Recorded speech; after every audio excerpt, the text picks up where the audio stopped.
I make a 10 bed and I don't need nobody else. I make a 10 bed and I don't need nobody's help. I don't need your fancy studio. I'll do this shit myself. Make a 10 bed and I don't need nobody else. Yeah. Get out of my face, child. I don't like to cut that. I need to load up. Yeah. Get out of my face, child. I need to load up. Yeah. So keep your number. No, I don't want your call. I write the shit.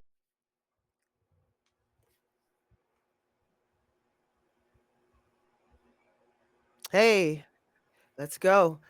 I want to thank everybody for tuning in. If you haven't tuned in yet, that means you are probably watching the woeful Sixers, right? Is that what's happening?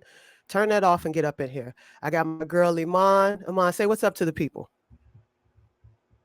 What is up, people? I did not have myself on mute, but I did. Hey, everybody. And I got, y'all know who I got up here. Choppy Baby himself, Mr. Alex. Alex, introduce yourself. Say what's up to the people. What's up? I would never watch the Sixers over an episode of Mixed Bag, just to make that That's clear. that's it. That's it. So I got my people here, and y'all know how we like to do. We like to roll right into it, but I just want to say rest in peace to my St. Louis Cardinals. Y'all made it to the playoffs, and y'all got y'all ass waxed.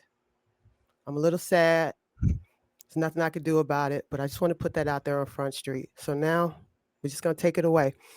All right. So, guys, we are finished with preseason. Tonight is the first night of the regular season. Neither one of our respective teams are playing, and that's why we are here. So, let's just roll right into it. Amon, I'm going to come to you first. Why don't you tell us about some of the positive takeaways that you found while you were watching the Raptors in the preseason?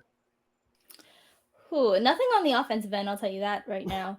I think a lot of the positive takeaways from the Raptors regular season, preseason, honestly, just how in line they seem defensively. To start off the year last year, they were one of the worst defenses in the league, and it Okay. wasn't. It was mainly because the scheme is so aggressive. Like the defense that Nick Nurse runs is so aggressive, and when you have a bunch of guys that are 6'9", 7'2" wingspans, it makes sense. But working a rookie into that, Right. very difficult task. Working into that without your Pascal Siakam, your best player, very difficult task.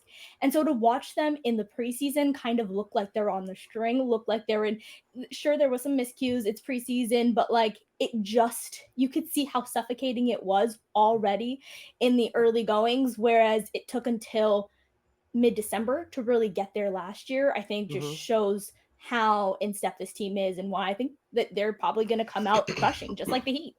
That Right. continuity really, really does help. I'm just thinking about that. Like I like to look at defenses of having like a quarterback. So I say for the Okay. Heat personally, like Bam is the quarterback. Yes. First of all, Bam's the quarterback. Bam's the corner. Bam is the D line. It's Bam, right? And Right. then everything else kind of moves around Bam. Who would you say would be your defensive quarterback? See, I think that what makes the Raptors so unique is you can have lineups. I think, their best defensive lineup has Precious at the five. It has Precious Mm. as the guy that's anchoring it, which I imagine as someone who, my knowledge of football comes down to who's performing at Super Bowl. That is the only time that I'm gonna catch anything. But Rihanna. Same. this year, so I will be watching it just for that, nothing else. But um so to, like, if Precious is in there, he's your sort of five anchoring it. I Hmm. think that most lineups have OG Anunoby as sort of the guy that's doing that because he has been consistently the Raptors' best player. He can anchor a defense, but the Raptors are so unique in that it does change. It can be a Pascal Siakam. I think the Raptors use him best free safety, as a free safety, a Mm. football line, where he's out there roaming and he's out there sort of acting as your free safety there. But because the Raptors just have so many like-sized guys that share very similar skill sets, it does change. Mm. But I would say that going into the season, it's going to be OG or Precious, depending on who's in there, Okay. as your guys that are anchoring this team's defense. Okay. Alex, what do you? I mean, if you had to pick one, OG or Precious, where would you go? as somebody who had to watch Precious, and look, Precious is cool. He was a good pick, I think. I mean, The best player ever. let me not get into that because Yeah, I don't think get it's it. a really Don't get into that right controversial now. topic for Heat fans. Let me not bring Don't up get Tyrese Why? Maxey or Desmond Bain. Let me not do that. don't do But that right now. between Precious and OG, I'm taking OG, man. Like I see the upside with Precious. I see the way that they're building him out. He definitely fits for the way that the Raptors operate and are, this vision of having a bunch of 6'10" dudes on the floor at the same time, other than like Fred VanVleet. Like he definitely fits there because he's the type of guy who can grow into, I think, becoming a kind of a versatile stretch big where he's obviously not running the offense or anything, but Precious can do stuff, right? And he was very raw when he was here. They used him as a kind of traditional screen and roll center while he was here. He wasn't doing very much outside of that role. And he obviously has grown since then. All that being said, I'm taking OG. The growth he's shown throughout these past few seasons is, he's really impressive, man. He's gotten better every year. I think if you're the Raptors, you're trying to win right now, trying to compete right now, you play your 5 best players, right? I see the vision if you want to bring one of those guys off the bench. I think OG, Siakam, VanVleet, all those guys are starters. Scotty Barnes, you got to start that guy. There's no way I'm starting Precious over Scotty Barnes. I play Precious a good amount of minutes, but play your 5 best guys, I would say. I agree. No, when I say sort of anchoring the defense, if Precious is at the 5, sort of being your nominal center and anchoring your defense, OG is still starting. He's at the 3. He's on your wing. Right. Like he's on the wings, Yeah. still there. It's just about but it is an actual debate. What you're bringing up is who do you start Precious Achiuwa? I think a lot of Raptor fans want Precious starting, and that would mean Gary Trent Jr. coming off the bench in kind of your Tyler Hero role, which I don't think is a Gary Trent Jr. role. I don't know that he can do that. I'm against that. I agree with you. Start your 5 best, and that includes Gary Trent Jr. starting lineup and Precious as your first coming off the bench. Yeah. And it's funny because you kind of started with the offense not looking so good, so that kind of leads to where I wanted to go with the second half of this. Let's talk a little bit about the offense because the second part of this was any noticeable red flags. So I would assume at this point it would be a particular area of the offense. Well, yeah. So their half court offense is abysmal and was last year because they just can't shoot the ball. They don't have enough shooters there. Precious in the second half of the season randomly became a 40% 3-point shooter on like 4 attempts a game, which is just wild to think about. And who knows if that's something that he can replicate. The Raptors would desperately need him to be able to do that. But if you look at the Raptors roster right now, they've got Fred VanVleet, Gary Trent Jr., and OG Anunoby as your 3 3-point shooters. You can't have a roster of 3 3-point shooters. They brought in Otto Porter to help with that, but he's going to be hurt to start the year out.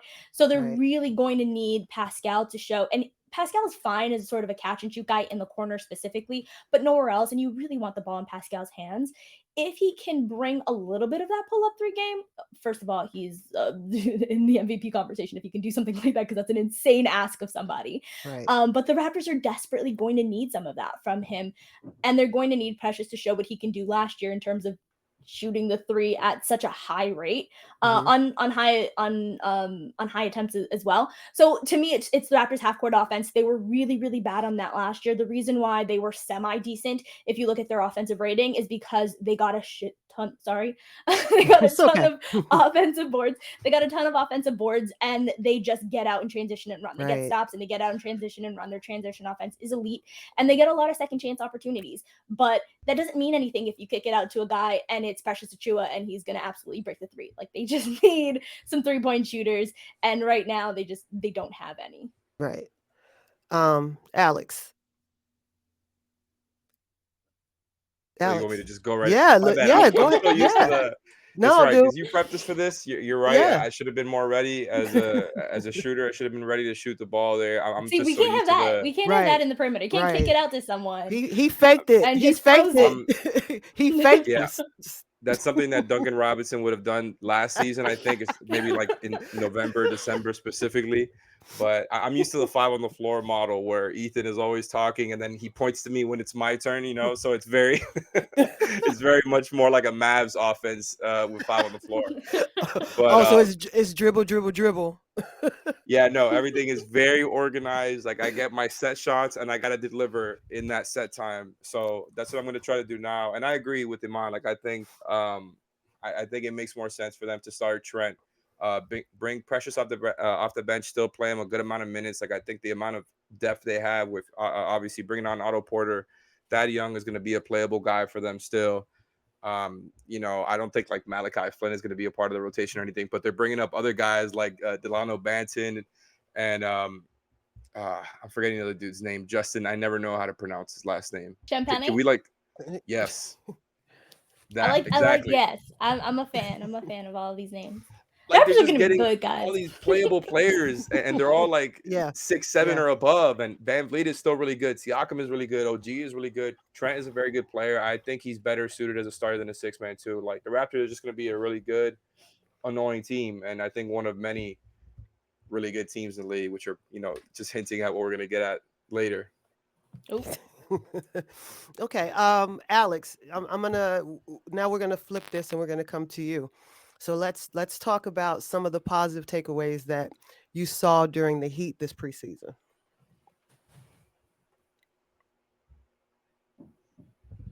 I'm sorry, was that for me? I think I lost you for a second.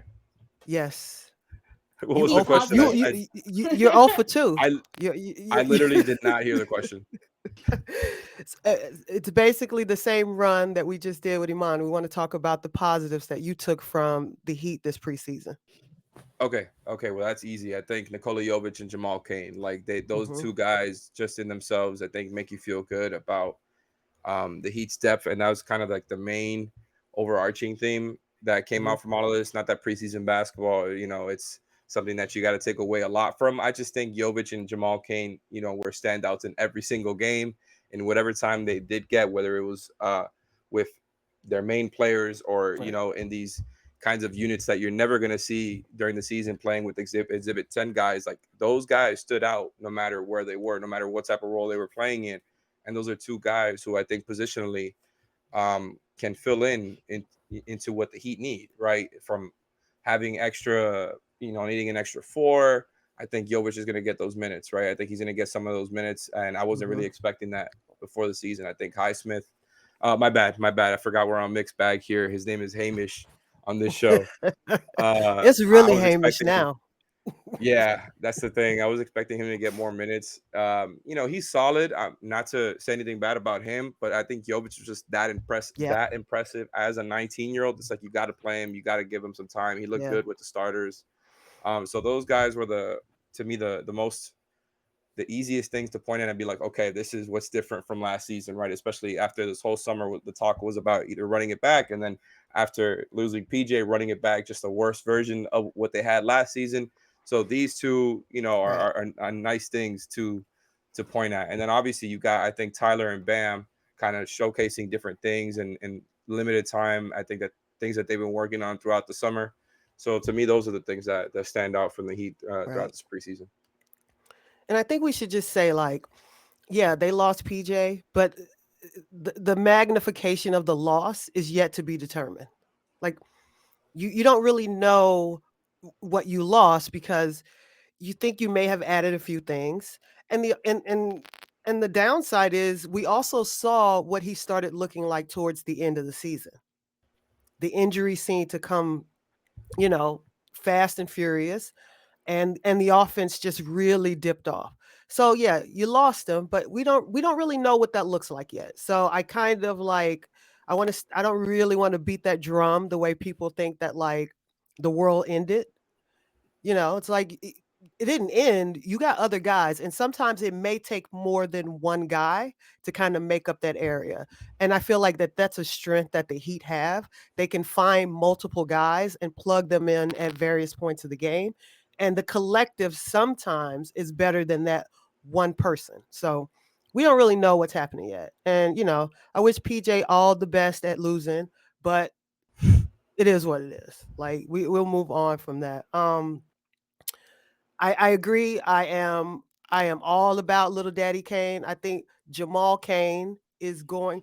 I think by the end of the season, we will be looking at him a lot differently than we look at him right now. Um, by far during preseason, he was. he was I don't know. He had that PJ type energy about getting to the rebounds, getting on the floor, hustling, the defense. And that goes he just played harder than everyone on the team during preseason. Like and it's okay to say that because some guys are proven they're not going to go out there, they're not going to like give you 100% because they know what it is. But he worked hard and he was showing that he belonged on the big stage. So whether he gets 1 minute or 10 minutes a game, this kid is I actually think he's going to be something. Like I really do, especially if he puts on a couple of pounds. I really think he's going to be something. Same here, And and I think I like could I could be wrong.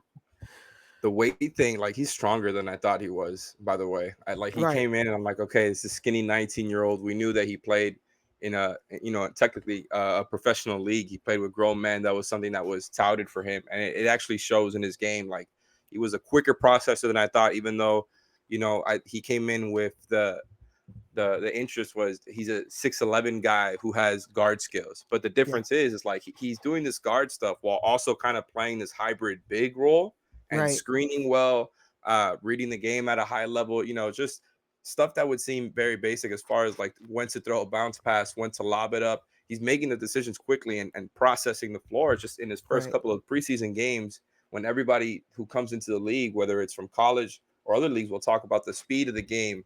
And even though there might be a little bit more comfy spacing and, stars might get comfier, nicer calls, in general, Right. the NBA is like such an adjustment when you hear guys talk about it. And for Jovic to stand out like that, despite, these supposed physical limits, right? It's very Right. much encouraging. So I think, he's not as skinny as I might have thought. He's not as slow laterally as maybe we were kind of thinking he might be. Not that he's Bam Adebayo on defense, but Right. he's probably quicker than Yurt. He's probably quicker than Deadman. No, Like I he's just think definitely he did a quicker. pretty good job. Yeah, like holding his own. I think I don't know, man. I think he's a really good fit. He's doing stuff, off ball. The way that he was helping on defense is, I mean, his hands are really, really active. Had that one big rebounding game. Like he's kind of shown a little bit of everything.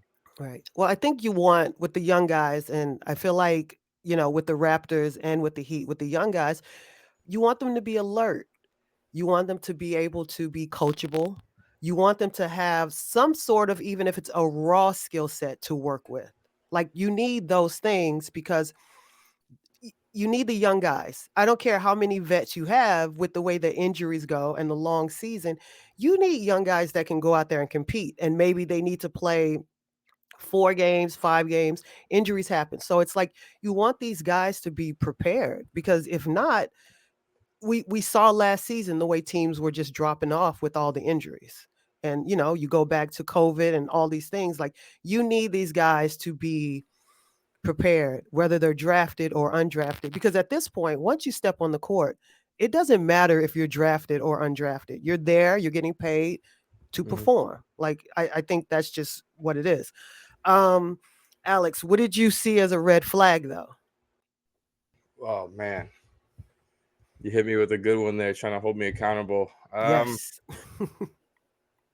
It's tough because I don't want to be shout out Leif, who's gonna host Hangover Time tomorrow. By the way, just to tease that, I don't want to be a sunshine pumper here. I just didn't take away that many red flags. Maybe just because the summer was kind of a red flag all on its own. It was very, I think, Right. the way that it was not covered, but the fan reaction was damn near miserable, right? And I understand why, right? Because you had the highs of the expectations with Durant and Mitchell, and then it all just came catering. I mean, it went down a cliff, uh, and it was just Jovic, right? That was the one difference. Now we've got him standing out. You got Jamal Cain standing out. I mentioned that already, but just trying to think of like red flags. I guess I don't know, like Kyle. But regardless, like I wasn't expecting Kyle to get into preseason with any sort of verve. Like I've already seen the way he manages the regular season. I was not, expecting Kyle to come out full force. He had the one game versus the Nets where he looked very good. So even like saying that, it's like I Right. know how Kyle and Jimmy, excuse me, are like going about this. And so Right. I'm not necessarily worried about those guys. It's like and Ethan was talking about this on one of the last five on the floor. They have like guys in different stages of their careers, Mhm. and so, the guys, we talked about the young guys, right? the guys who are kind of now coming into the middle of their prime, or the beginning of their prime, whether it's Tyler, Bam, I talked about that earlier. And then so all that's left is those vets, but I'm not worried about them. Like I know what Yeah. Jimmy and Kyle bring. I've been one of the people saying give Kyle a chance because everybody's been really, really down on him here. And just the way that the playoffs ended, Right. excuse me, him playing through the hamstring. I think it's really going to be one of those seasons where between Kyle and Tyler specifically, it's going to be do it in the playoffs thing. And it's kind of Yeah. toxic, but that's where we are. It's going to be like Yeah. none of this really Right. matters until you do it in the playoffs because they were both really good regular season players last year.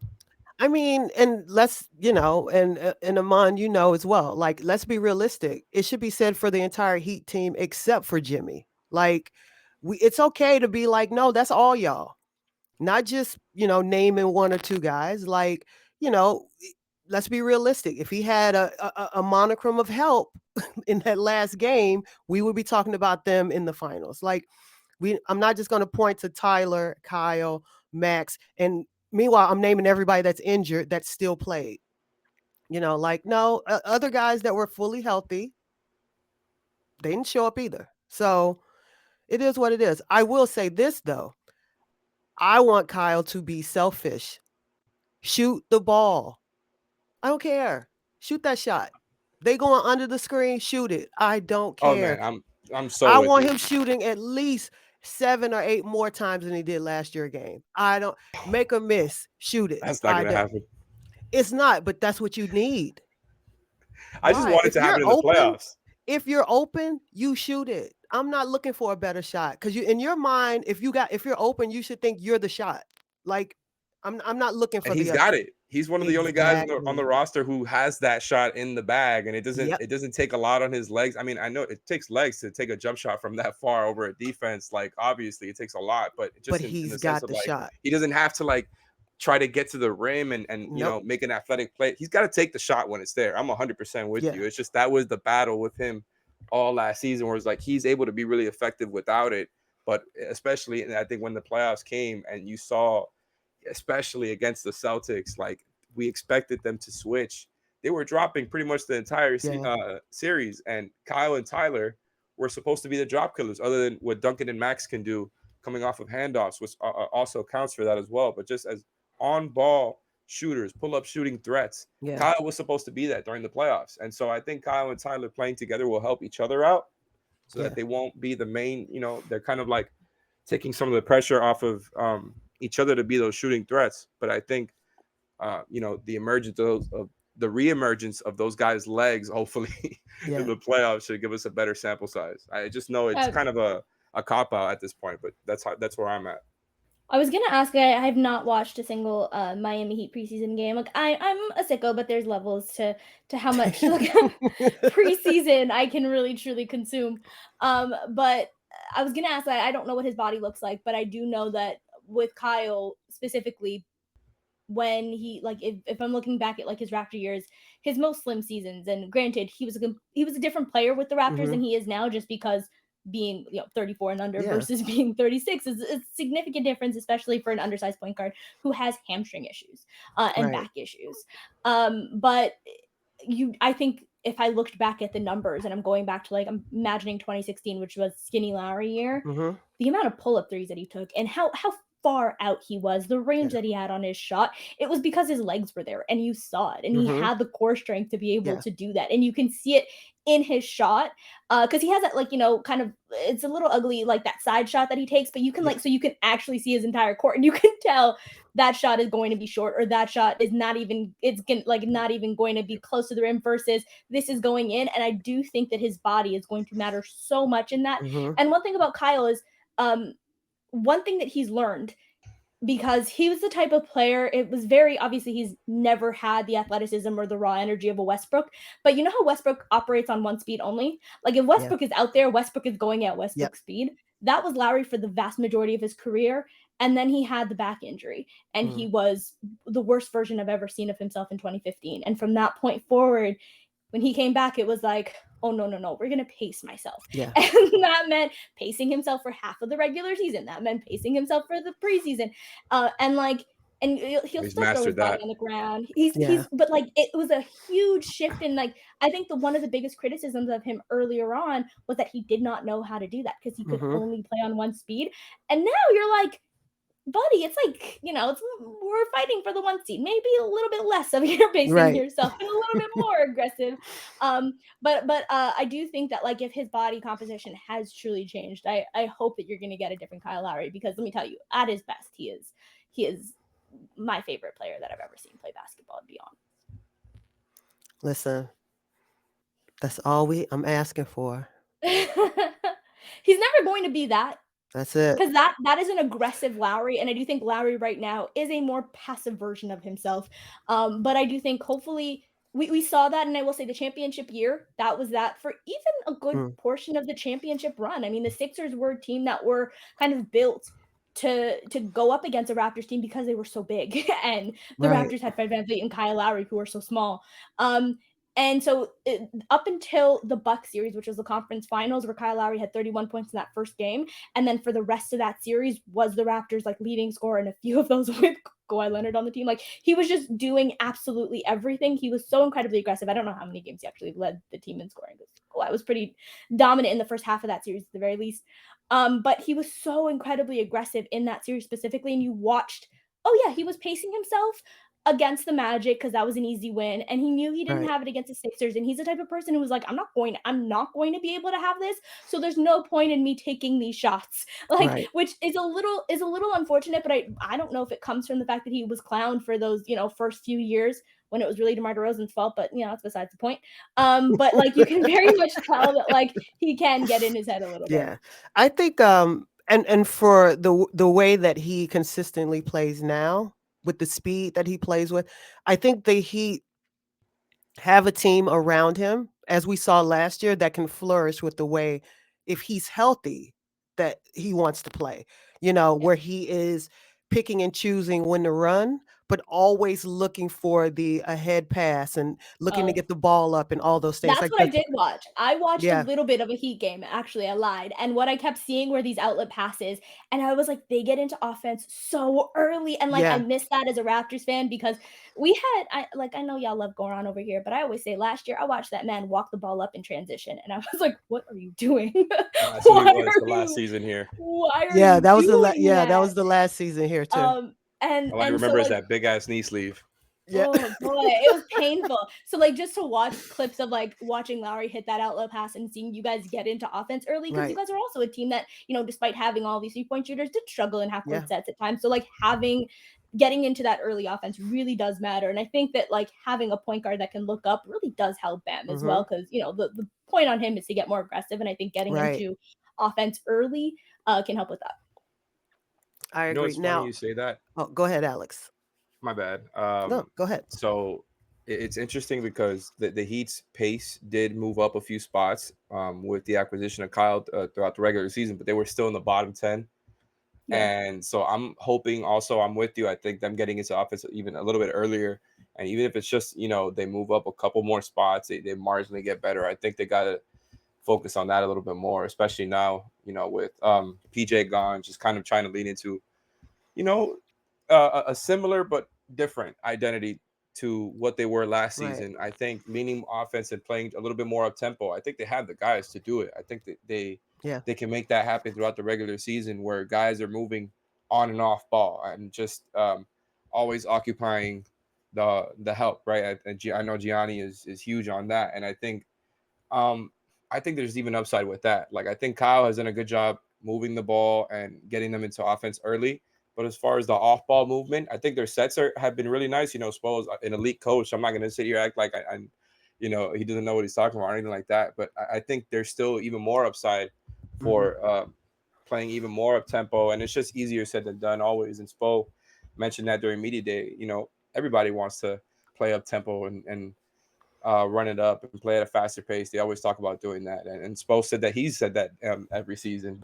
So he was kind of giving the game away right there. But Right. just in general, I think they have the personnel to do it. And I think the way that they played with PJ was a little bit more set. And, obviously, you guys, and we've covered that a lot throughout the past couple of seasons. And I think now, with Tyler in the lineup, with Caleb in the lineup, and just kind of they can play a little bit of a different style. So I think that works to Kyle's advantage. That's why I'm kind of also projecting that bounce back season, even if he Right. isn't taking like a ton more shots. Yeah, Right. I think the bounce back season is more like positive impact on the court, even Yeah. if it's not like, he's putting up, 10 threes a game or something crazy, which I Right. don't think he's ever done.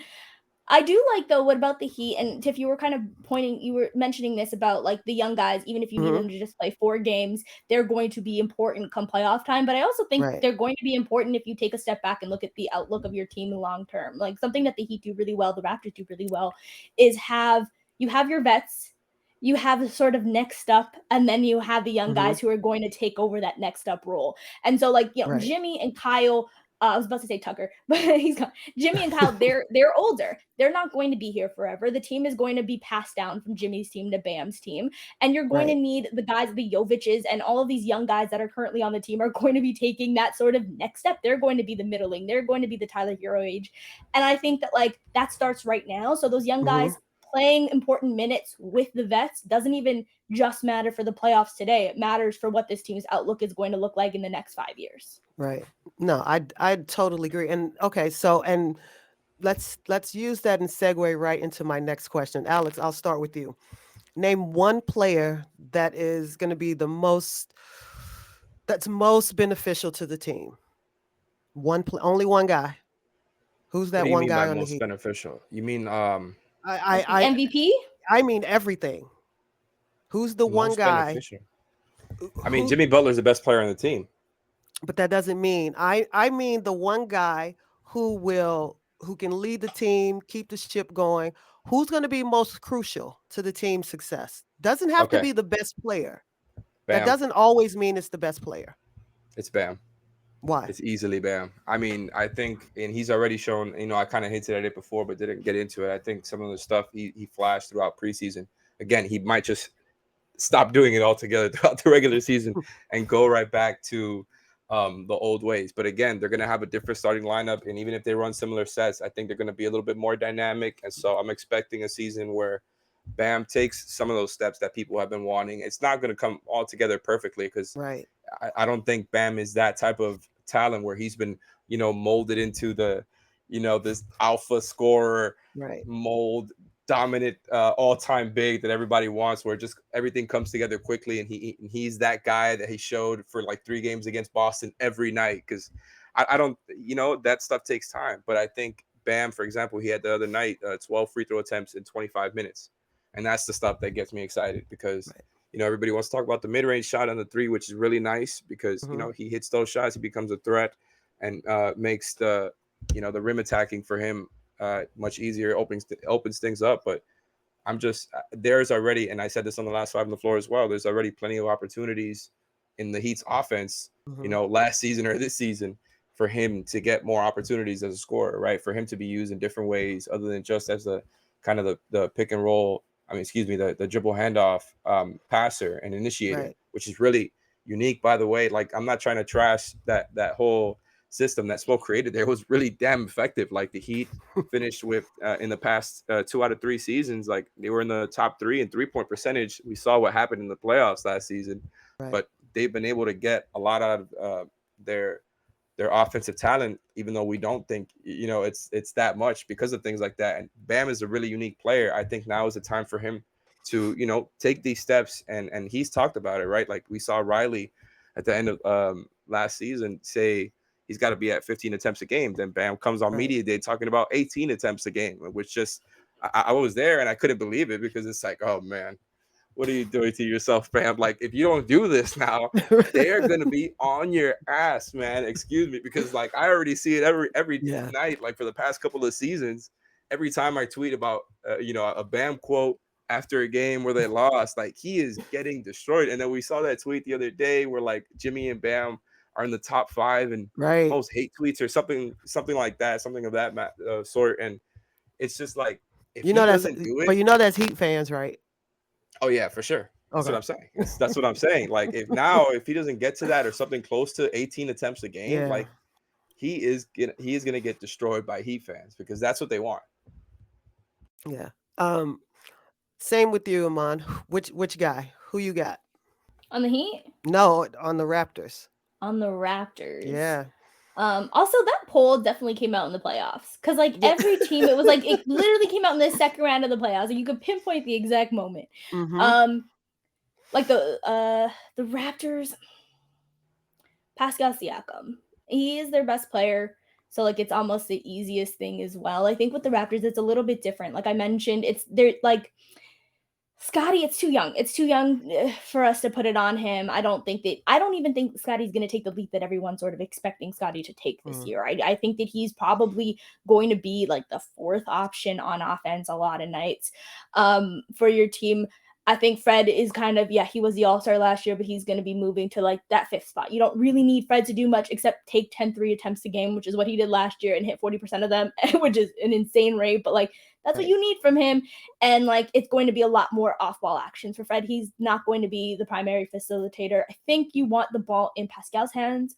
I think Pascal has shown last year that he was your most important defender at a lot of times because they have so many similarly sized guys. They don't just have one sort of Bam, right? Where he's sort of the anchor of your defense. You said he kind of does everything for your defense, Right. or at least is like the main focal point of why that is an elite defense. The Raptors have a lot of those guys where they can sort of, it can be OG some nights, it can be Precious Achiuwa. But I think what Pascal's role is on the defensive end and on the offensive end, I think he's not just this team's ceiling raiser, which how good he will be this year will determine how good the Raptors are. He is also their floor raiser, and we saw that last year. They were 9-13 at the start of the year and went 39-21 in the second half of the year. And the main difference there, Pascal Siakam was out in the beginning and Pascal Siakam was there in the second half. So like he just matters so much to what this team does on both ends of the ball. I think he's one of the more, underrated players. So for me, it's Pascal. Okay. Really quickly, let me just shout out Alf. Alf, thanks for the sub. Yeah, Alf, you know what to do. Also, at the end of the show, you guys know that we take questions. So we'll take anywhere between 3 and 5. So if you have any, throw them out there. And our illustrious producer, Brian, he will gather them and he will read them at the end. All right. So I cannot have a show and not even talk about this. I know, Alex, you already said you didn't really want to talk about it, but you here. So we're going to talk about it. We're going to talk about this Precious trade. We're going to talk about the trade. Oh, we're going to talk about it. And as you see, we got some highlights right here. This is Precious with the Heat. Come on, let's talk about it. Raw, right? Raw. Just listen. He's raw. He's moving. He's trying. He's working hard. Right? All right. But now let's look at Precious now. Look at what he's doing. Alex, come on. I'm holding you accountable for this. Oh man. Yeah. Yeah. Look at him. Beauty. Oh, that was a beauty. Yeah, Alex. Look at this. There we go. Look at this. Okay, that was the one and only. I want to say that's never happened before. Spo would throw him on the bench so quick if he took that shot. If that was not April, that was the playoffs. It was because we played the Sixers in April and then we played them in the playoffs in the first round. So it was like literally within 2 weeks of each other. I cannot remember if that was like one of the last games or playoffs. I was gonna say it better not have been during the playoffs. That is a might have crazy been. shot. It might have been. Wait, can we see that? Wait, Brian, let me see that 3 again. Let me see. Yeah, just go ahead and roll through all of these because I got to see Precious holding up the goose. He's holding. That missed layup is brutal. Yeah, but this is sometimes what happens. Caius wrote about it last year. He was the worst finisher in the league, basically. He literally was. When we got him, he was literally like the guy from the Never Ending Story, the guy that's made of like rocks. And he has these hands, and they are just rocks. And that was Precious. When he first came, Raptor fans were like, "What is this 0-level scorer?" I'm like, "0-level scorer, Jesus Christ!" But look at this. Look at this. Yeah. Stepped into it. Hold the pose. Oh. So as we joke and I ingest, I like make all these jokes and whatever. But we can really say from the time that we had him until now, there's been a lot of improvement. He's worked on his game. He's worked on his body because he's filled out more. You can see it. All right, Alex, why don't you talk about a little bit of his time with us, and then we'll kind of segue to Iman, and she can talk about what she's seen from him, and maybe like what she hopes to see from him this season. So, like I said before, he was definitely very raw. You saw it there. He had like so many plays like that where he would Yeah. blow open layups, was just kind of a little bit very like panicked out there, and a little bit too chaotic, right? Which chaos can be a good thing in the basketball. I mean, on the basketball floor if it's controlled, right? Just kind of being unpredictable can be an advantage if you know how to use it. But he was just, it was the opposite of that. Like he, like a zero level scorer sounds mean, but it's kind of true. That's what he was here. Like, because he could shoot a little bit, but like not good enough for the Heat to Right. throw him, let him take those shots. Like they very much were, okay, the backup five is a screen and roll big. And it's like, he is not the biggest five, but he's not undersized to be a five either. So it was just a little bit awkward, I think. He had very much a rookie season there. It's just, I think it's always going to be looked back at more through the lens of, oh, they could have had Desmond Bane or Tyrese Maxey, which is, going back to toxic fan base stuff. It's hard to blame them because that's what fan bases do, right? Like Right. that's the point of all this. It's like, oh, we could have had this guy. Like it's the fun of sports, right? It's like, oh, just could you imagine if the Heat added Desmond Bane to this whole mix right now instead of Precious, and they wouldn't traded him for Kyle? Maybe they could trade somebody else for Kyle. I think it's hard to think like that, but Precious has obviously gotten better since the Heat traded him. He looks like his handle is just a little bit tighter. He doesn't look, even though it's just some highlights there, but he doesn't look quite as chaotic and out of control. Like I just think there is obviously some upside there. And like I said before, he fits what they do well. Like I think the other night he shot 4 of 16 or something like that. I don't know if he did that the other night. I don't know. I may Sounds be about right. mixing that up. So like he's still gonna have those moments for sure. Like just he's gonna take too many shots. Like I think that's stuff that like every player has flaws and bad habits, and every season is going to be about like ironing those things out. And that's why I think I was kind of skeptical before at the idea of him starting, even though I do think he's a starting level player, especially like during the regular season. It's not like, your season's on the line. He's a young player. You want to develop him. It's just so crowded already with huge players, right? And the Raptors are just going to play as many of them, put as many of them on the floor as possible when Van Vliet goes to the bench. So I think he's going to have plenty of playing time and opportunities there, as long as I think their shooting and spacing is there, which is always kind of the question with the Raptors. I think that they do kind of have enough, as Imman was getting into there, especially, the acquisition of Otto, other guys becoming better shooters. Van Vliet is elite as a shooter. Trent is a great shooter. Siakam is a good shooter. OG is a good shooter. Like they've got theoretically a good amount there to help Precious out as he grows and irons out these bad habits. So, Precious is a maybe he's good not as shooter. good prospect as Bane and Maxey, but yeah.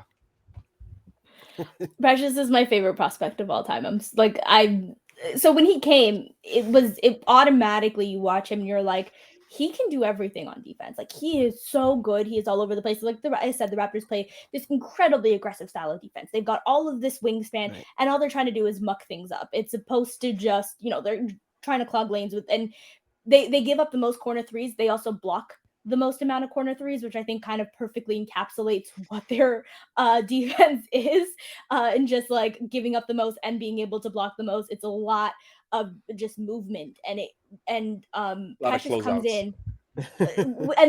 And because they can, right? Like Right. because it's one step for them where it might be like 5 steps for my Right. short ass legs.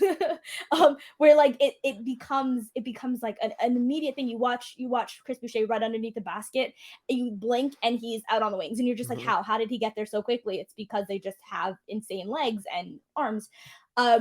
And you watch Precious and you're like, he can do everything. He can really sort of guard all sorts of positions. The Raptors, I believe Precious was also in this mix. I think it was Precious, Boucher, and Scotty. Had 3 of the top 10 in defensive versatility just last year for guys who played at least 1,500 minutes.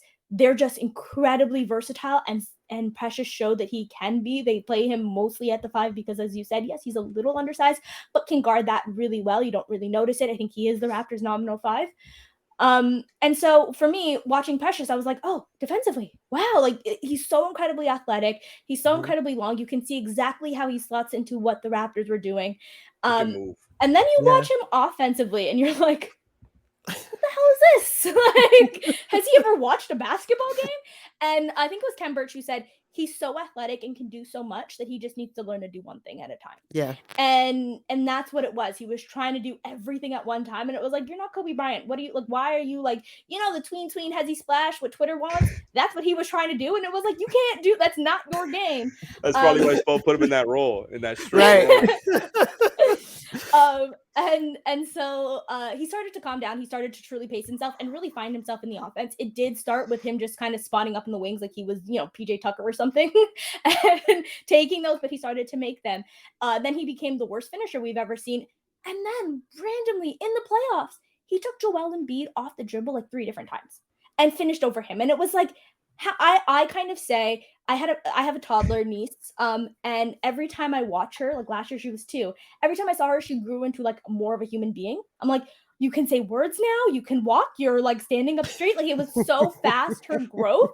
And that's what it's like watching Precious Achiuwa on the basketball court, where you're like, every time you watch him, you're like, you can do that now, you can move like that, like slowly, like, or rather very quickly becoming a basketball player on the court. So to me, this Precious trade, I love him. He is one of my favorite prospects, and all, like, I'm so obsessed with Precious Achiuwa. I love him so much. Yeah, we saw, like, there were moments, Alex, we saw something and we'd be like, oh, it's something in there. Like, he got it. And then, Remember the hype like, early on was that he could be like a mini Bam? yeah, and of course, 5 Bams. 5 Bams, that's right. That's what the Yeah. Raptors are trying right now. Yeah. That's And, literally what like, the Raptors are trying. he would do something like great on offense. And then, like, 3 plays later, it would be like an offensive rebound. And then it would be like an awkward putback, but not even like gentle. It'd be like flying off the backboard backwards. And we'd be like, but we just saw you do X, Y, and Z. What's happening? And I just, and sometimes it's just young players. It takes a while for all the things to click. Yeah. He can do too much. That's what Yeah. he's too athletic. Sometimes, like, I know I talk fast. Precious Achiuwa plays as fast as I talk. Like, you watch him and I'm like, I need to watch that at 0.75 speed. I have no idea what he just did. He had this one move where he had, like, I don't know who he got in front of, but he, like, the way, I think he might have even split a defense and just got right in front of the rim, had this behind the dribble move, brought the ball up, and then left the push shot short. And I'm like, that was the most beautiful, like, 30 seconds or 20 seconds I saw, and it landed with, like, no one around you. No reason to leave this short. No reason to rush this. But that's just, like, the Precious Achiuwa experiment. He's a creative. Certainly. It's art what he does. He's a free thinker. You can say that again. That's the one. Shout out Frankie G in the chat. You can say that again. Okay, so now I want to take a look at you guys' top 8 teams from the East and the Western Conference. Oh, man. And we're going to start with Imman. We're going to start Oh, with the no. East. And Brian, if you could put that graphic up. And here we go. Oh. So Yep. we got Sixers for everybody listening at home tomorrow in your cars, wherever in your house. We got Sixers, Celtics, Bucks, Raptors. We got Sixers, Celtics, Bucks, Raptors, Heat, Cavs, Hawks, Nets. Can I defend this? Can I? 'Cause Yeah. Okay, It's on. here's the thing. I think the Heat, like, okay, so I have the Raptors ahead of the Heat. Let me tell you. And I said this yesterday when I was talking to Siobhan as well, for Hoop Juices. I think the Heat beat the Raptors in the playoffs. I don't think that that's a question. I'm not going to take the Raptors over the Heat. I don't know that I think the Heat are going to win as many regular season games. I don't think they're going to have their foot on the gas for the entirety of the regular season. I think that, like, and I did not watch Jovic. I have not seen how and that was my biggest question. So, like, being here and listening to you guys, being actually excited about how they're sort of filling that role, to me, that was a major question. Is just like, is that going to be too much of a beating on, the Bam Adebayos and Jimmy Butler's bodies if Jimmy's now moving up to your 4 and having to sort of take the brunt of that? What does that look like? Because he is getting older. He has Tibbs minutes on his body already. And I do think that because of what happened last year, the way that the Heat should be treating the regular season is, in the words of Kawhi Leonard, 82 practices, right? Like, I think that that's how like, the Heat should probably be approaching Right. this regular season. I don't see the need to go all out. So to me, I think that the Heat probably are around that 5 spot. I think that they're certainly in the top 6. I'm not going to have them in the play-in, and they Right. could be higher. I think that one of the Sixers, Celtics, Bucks are probably not going to be top 3 because I do think the Bucks are probably going to take their foot off the gas as Right. well. I'm a little shaky on them. But yeah, so that's why I have the Heat lower. It's not that I think that they're, the 5th best team in the East. I have them ahead of the Raptors. I think they're part of the top 4. I just think that their foot is going to be off the gas. Yeah. I mean, it's funny because I've been saying that all preseason that they'll probably finish fifth. And it is. I don't see Spo running his guys into the ground. Yeah. Not not for regular season awards. Like I just don't see that happening. Um, I agree, but tell me why do you have Philly first? So the Sixers, I've been saying this. So I think they're really good. Here's the thing. I think the Sixers, and I said this is either their year that I think they make it out the East, or Mhm. this is a year where Joel Embiid wins an MVP. I don't think both things can happen in the same year because I Okay. don't know that I trust Joel Embiid's body to both be Mm, 82 games MVP ready and also right. playoff ready because we've seen that. So I said to myself, what do I trust more? The Sixers making it out the East and potentially winning a championship, or regular season basketball for Philadelphia? And I chose what I thought was the safest bet, which is Mhm. regular season basketball for Yep. Philadelphia. So that's why I still have them at the top. I think that they're a really good team.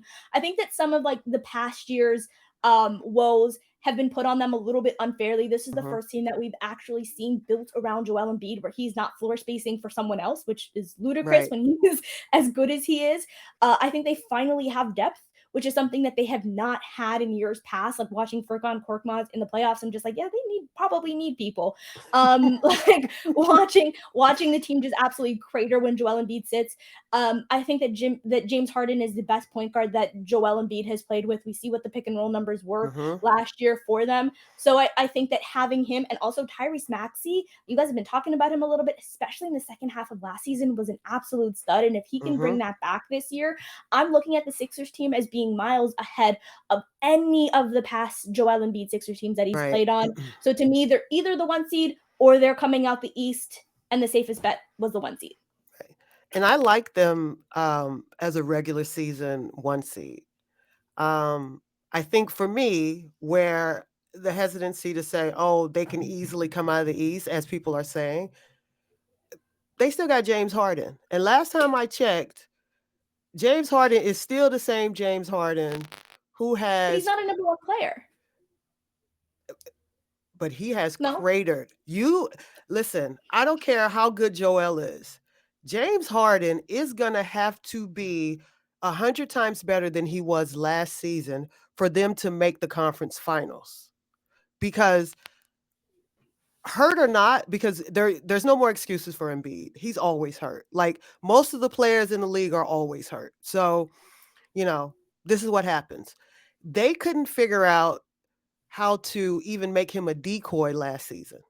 They still got the same Yeah. coach. Let's like be realistic. Like some things didn't change, and I could see them going all out and getting the number 1 seed. And I can also see James Harden shooting them out of the playoffs, or as he likes to do in the playoffs, not shoot.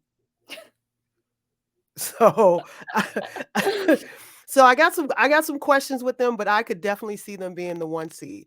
Um I think you have the Bucks third. And Alex, feel free to jump in at any time. My where my concerns with the Bucks are, because they can easily be the 1 seed, like they can. But I got some concerns about like they didn't really add too much this offseason. I don't know what Brook Lopez looks like. I know what he Yeah. looked like. I don't know what's happening with that. We don't know what Chris Middleton will look like when he comes back. That's always the thing. Yes, he can come back 100% healthy, or he could come back and not look like Chris Middleton. Um, uh, Towards the end of the season, Drew Holiday didn't look as good either. So they've got, You're yes, aging. yeah, you have Giannis, but they didn't really add They didn't add that youth, as we were talking about, that could probably sustain them for a week to a 2 week period if someone needs a break or if there's an injury. So I think, to me, that's the biggest question mark I have with the Bucks. I have them third because the way that I was looking at this, I'm like, okay, Sixers, Celtics, Bucks. I can kind of see them as just sort of like, okay, legit. I think the Heat are flirting with that tier. They can be in that tier, or they can really miss PJ Tucker and they can be out of that tier. That's a question to me. So that's why they're sort of Right. my fourth best team in the East. But when I look at the Bucks, everything that you just said, I agree with. I echo. They're aging. I think people treat this as though they're not a young team because they're superstars. Right. That they're a young team because their superstars young, but Chris Middleton is not young. Drew Holiday is not young, and George Hill is not young. Even though I don't know how much of a role he plays, but like who's not young is Brook Lopez, who Yeah. matters so much to what this team does. He is the anchor to their defense, and I Hmm. talk about this a ton.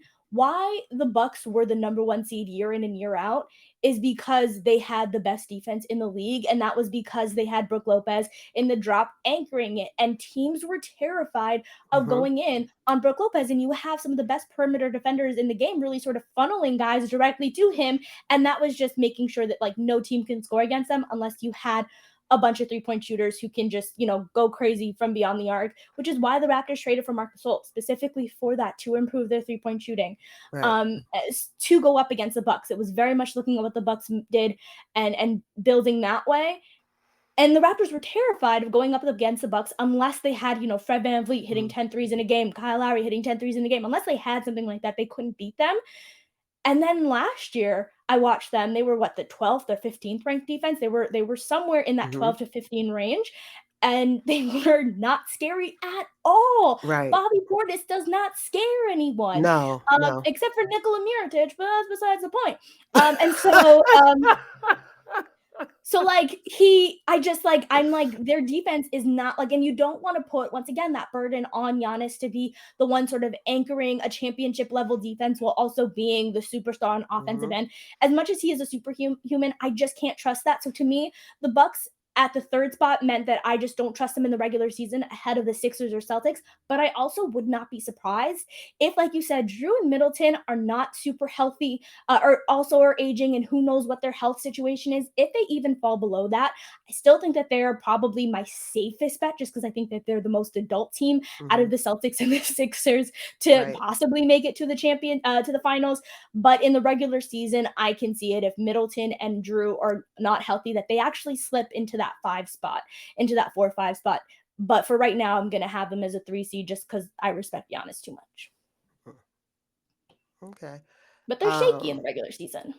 Alex, what about the 8th seed? You're muted, I think.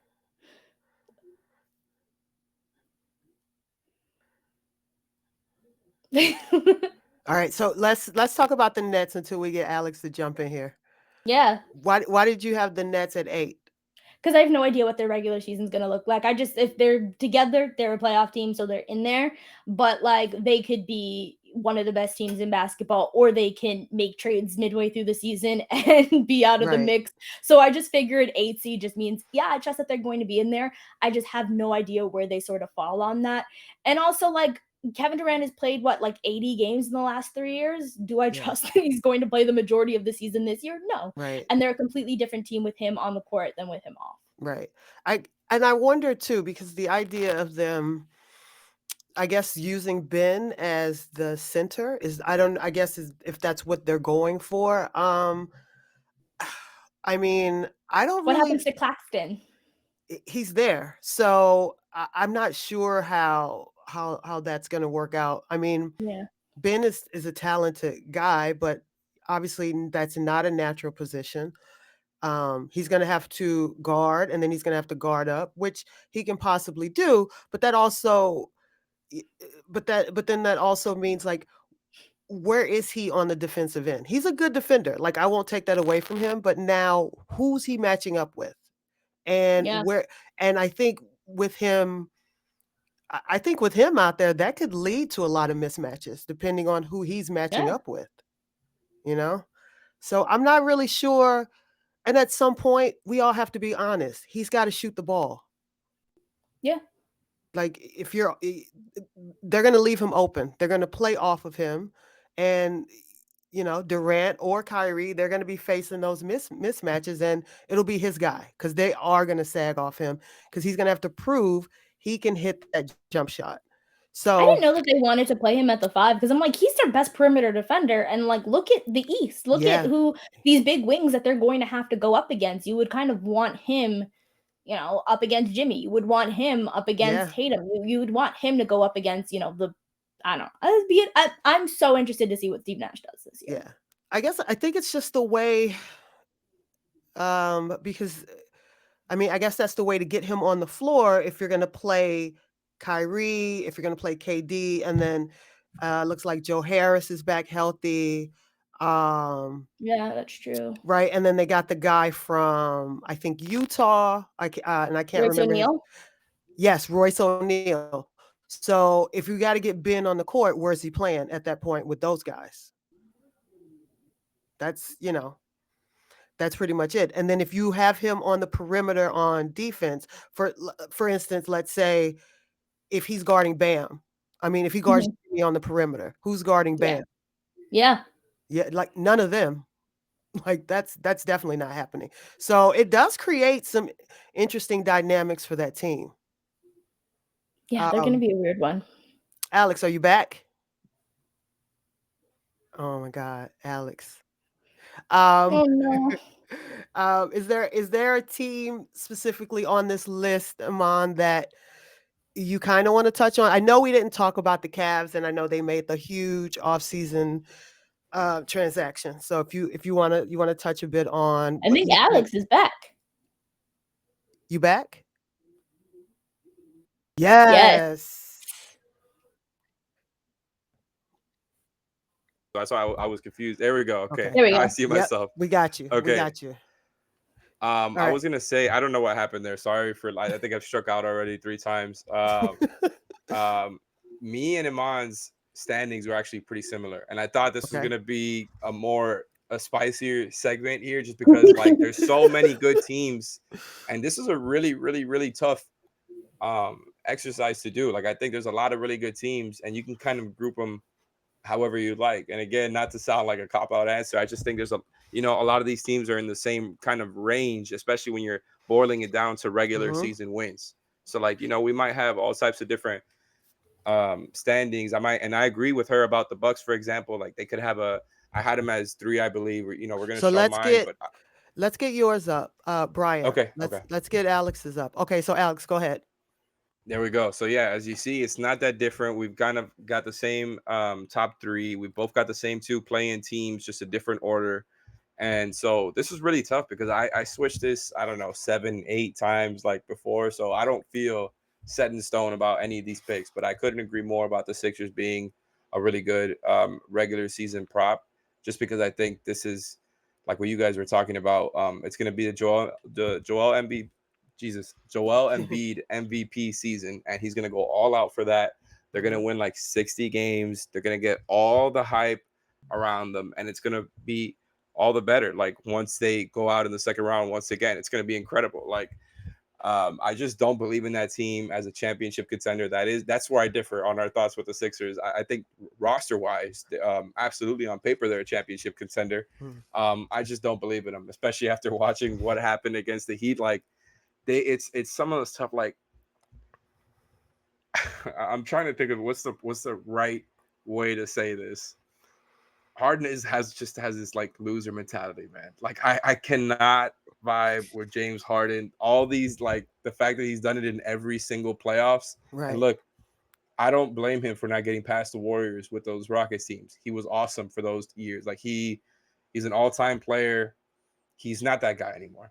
Like you guys were talking about, he went from being a top 5 player, MVP candidate, to now being, I don't know, top 35 player, right? And that's still a very good player to have on your team, but it's just like a real different formula if you have 2 MVP candidates versus one, and a roster with a bunch of other very good players. Harden is still a really good player.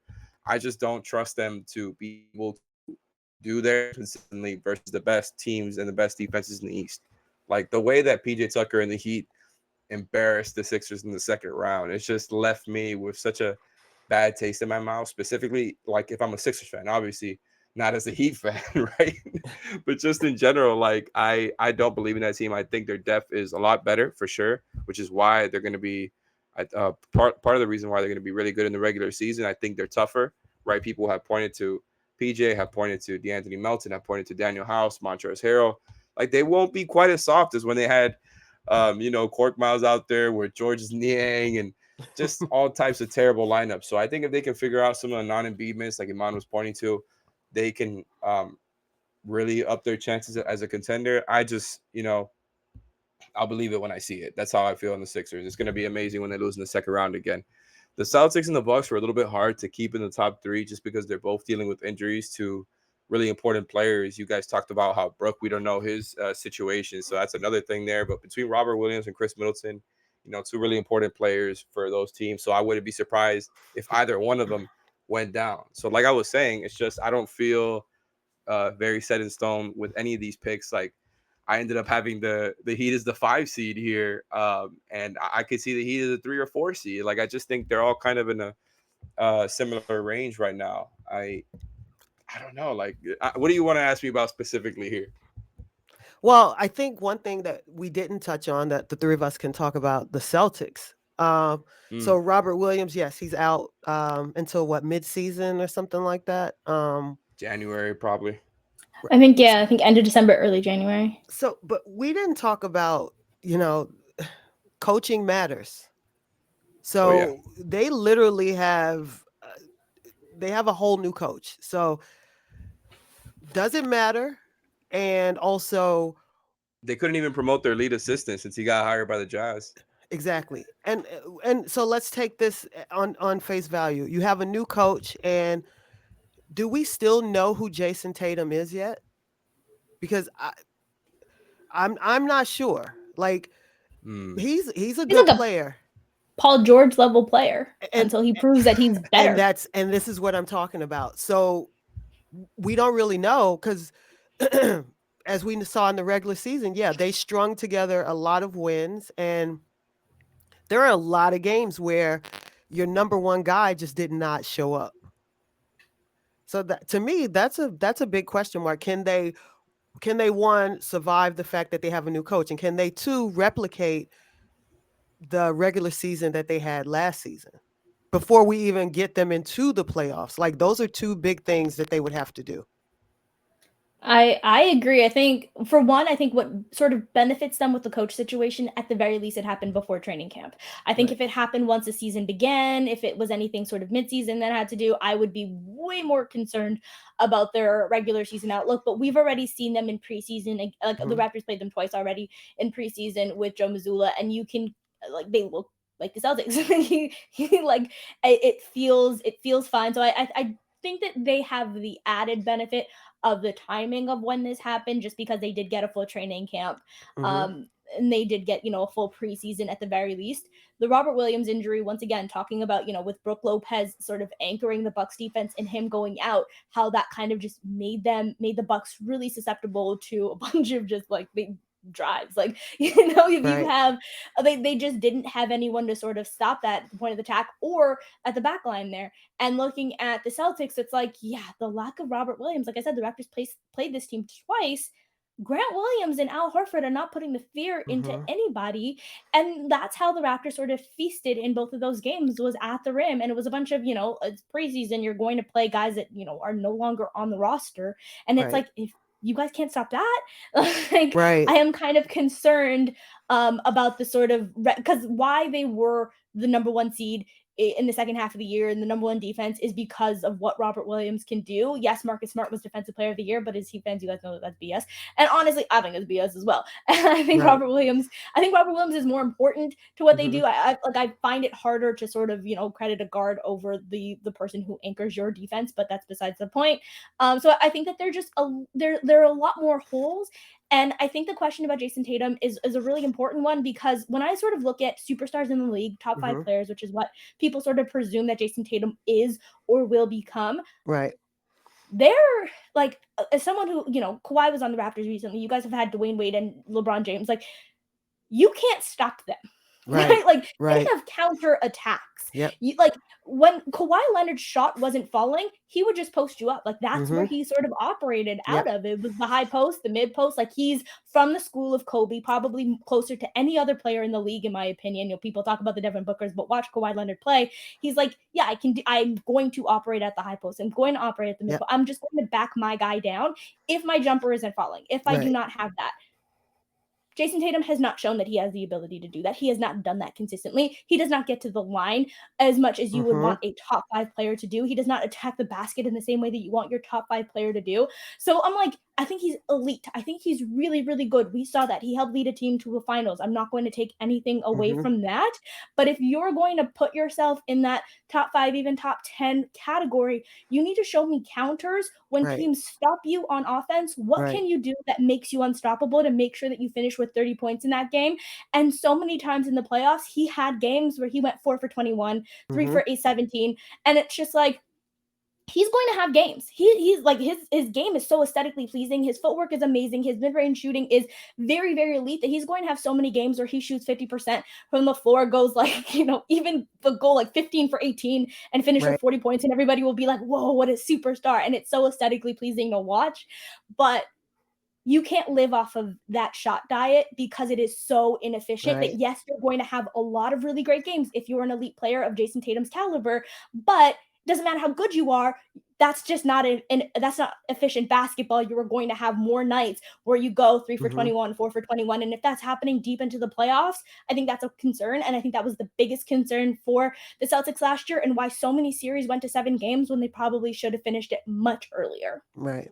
So I'm worried about him as sort of the number one guy. I think people are not talking about how important Al Horford was in those series. Like he's so Right. important to what they do. And he's also a year older. So I don't Right. know. I'm concerned about their long-term outlook, but I still think they'll be a good regular season team. Yeah, I think they'll be a good regular. But I think, like I said, when it comes to that leadership and what you need in the playoffs, and because the East looks wide open. If we really want to like talk about it, a missed shot here or there, it looks like anybody could end up in the finals. Yeah. Um, Or in the can we play-in. get or the play-in? Can we Or get the play-in. Alex's list back up real quick? I just want to check. Underscoring my Raptors. Yeah. Well, I just kind of wanted to check to see where he had the Brooklyn Nets. I went back and forth with them so many times. At one point, I had them like in the top 4. Yeah. I just kept moving them around. Right. Like Same. they're just, I can't give them the respect until they put together a consistent season of winning basketball. Right. Like on paper, and Zach Lowe has talked about this, like they should change their name to something that has to do with paper or something, just because like they're always the on paper team every year. Like for the past 3 seasons since KD and Kyrie teamed up, Yeah. like they're one of the teams you look forward to going into the season the most, and it never turns out.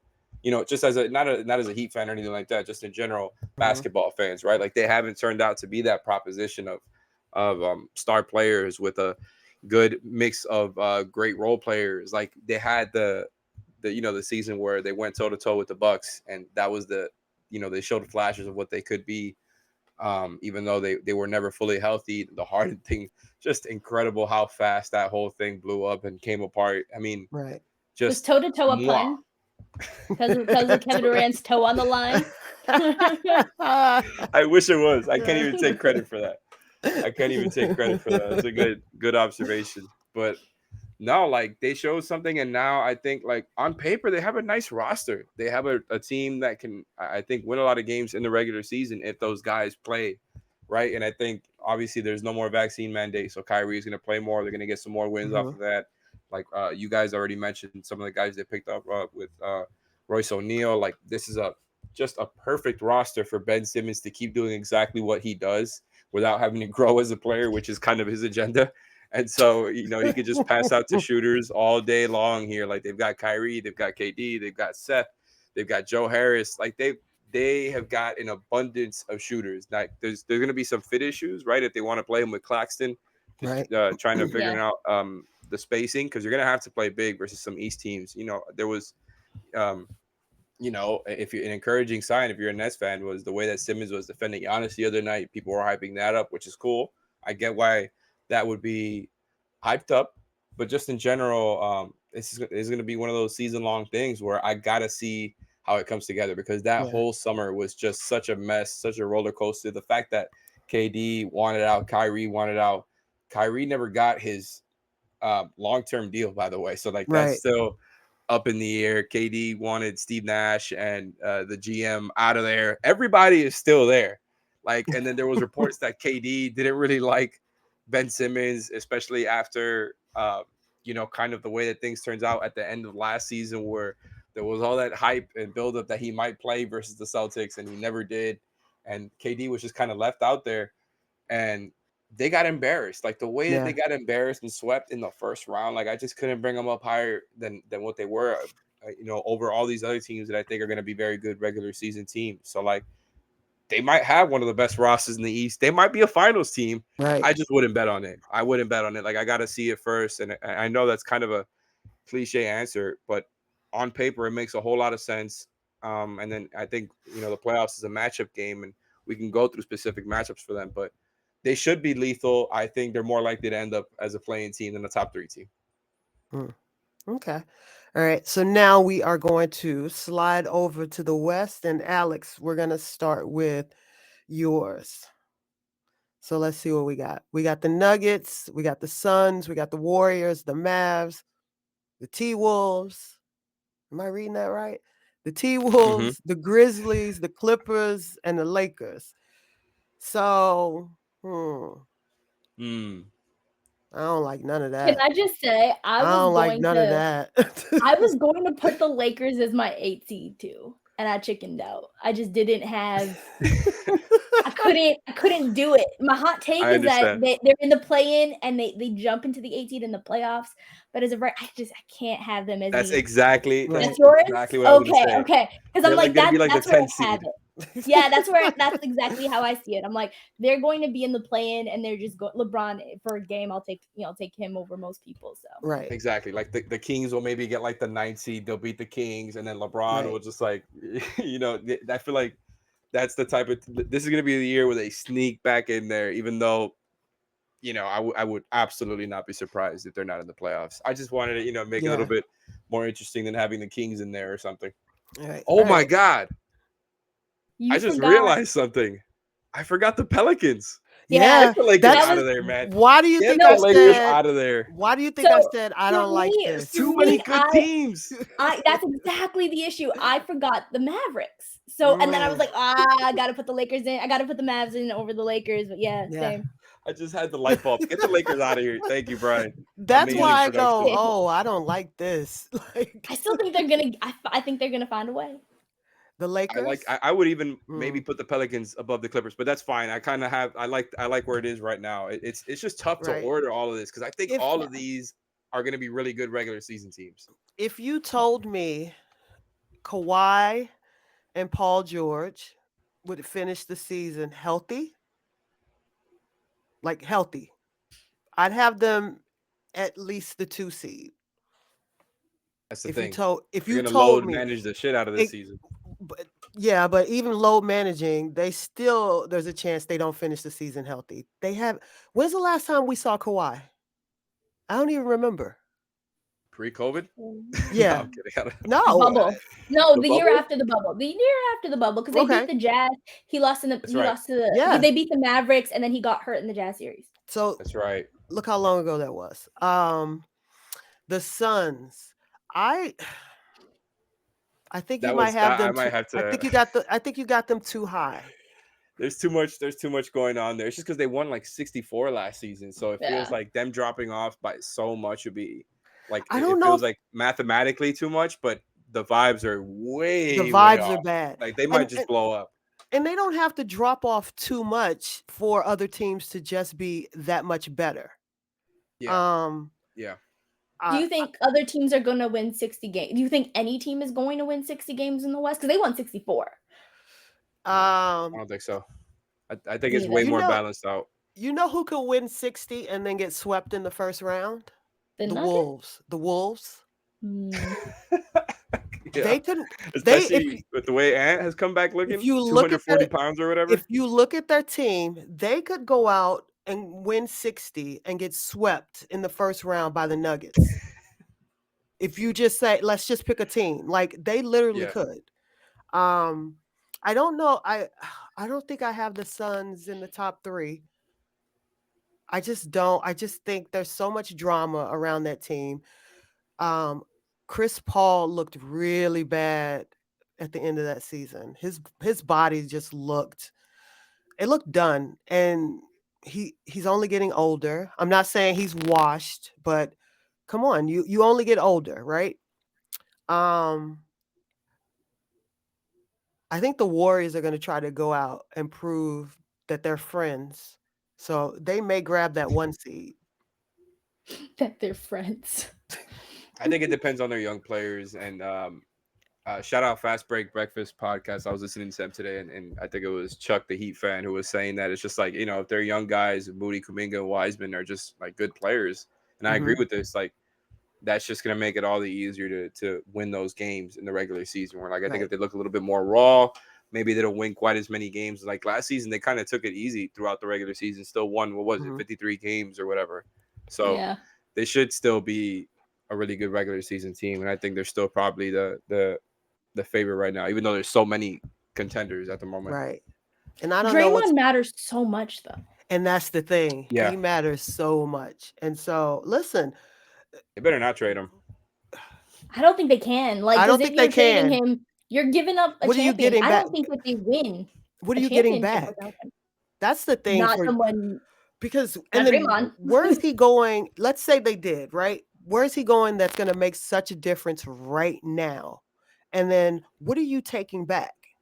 You're not going to Yep. get you're not going to get equal value, and I don't No. really know Doesn't what make any Draymond's sense for value either. is right now.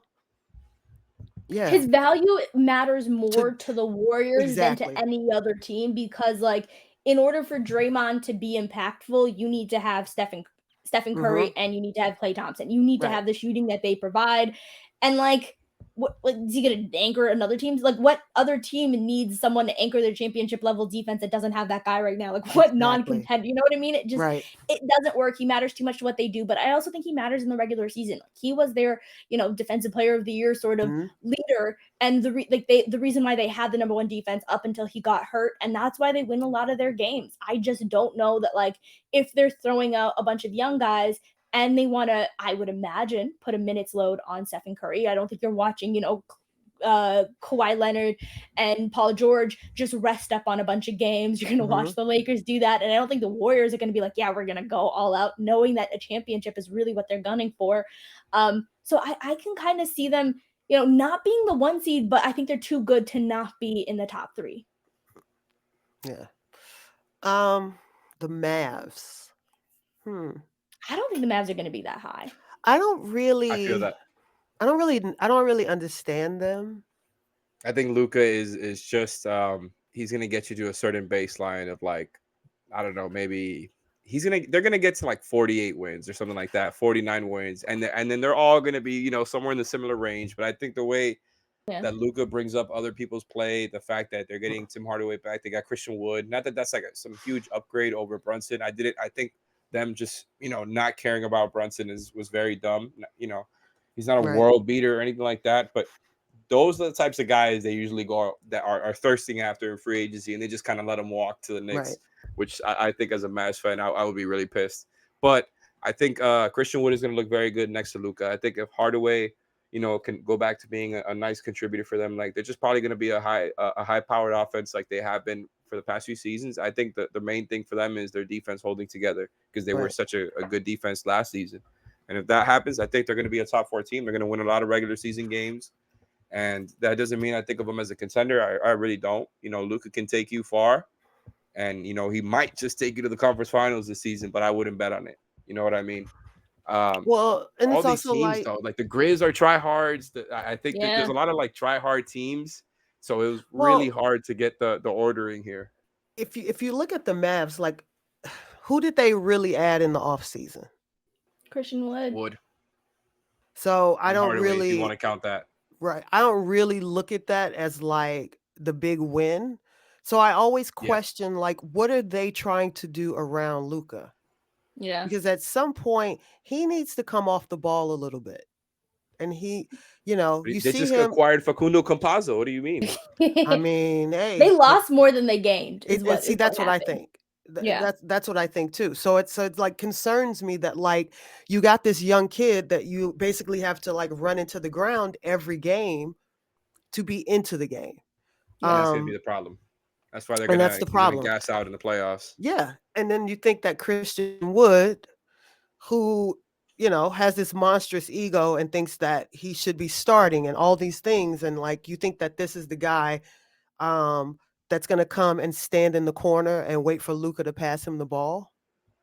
Like, you I know, mean, that pick and roll combination should be really nice. Whether he's rolling or Yeah. popping for yeah, sure, but it feels like you have to involve him in that action, or else, like you said, he's just going to be kind of yeah, um, Uh, a shooter who's just standing there waiting for the ball, and he's definitely not being optimized that way. I think as a pick and roll guy, it should be nice. You know, they're just expecting like I think Spencer Dinwiddie to fill into the Jalen Brunson role, and Dinwiddie's cool, man, but that's why I don't believe in him as a playoff team.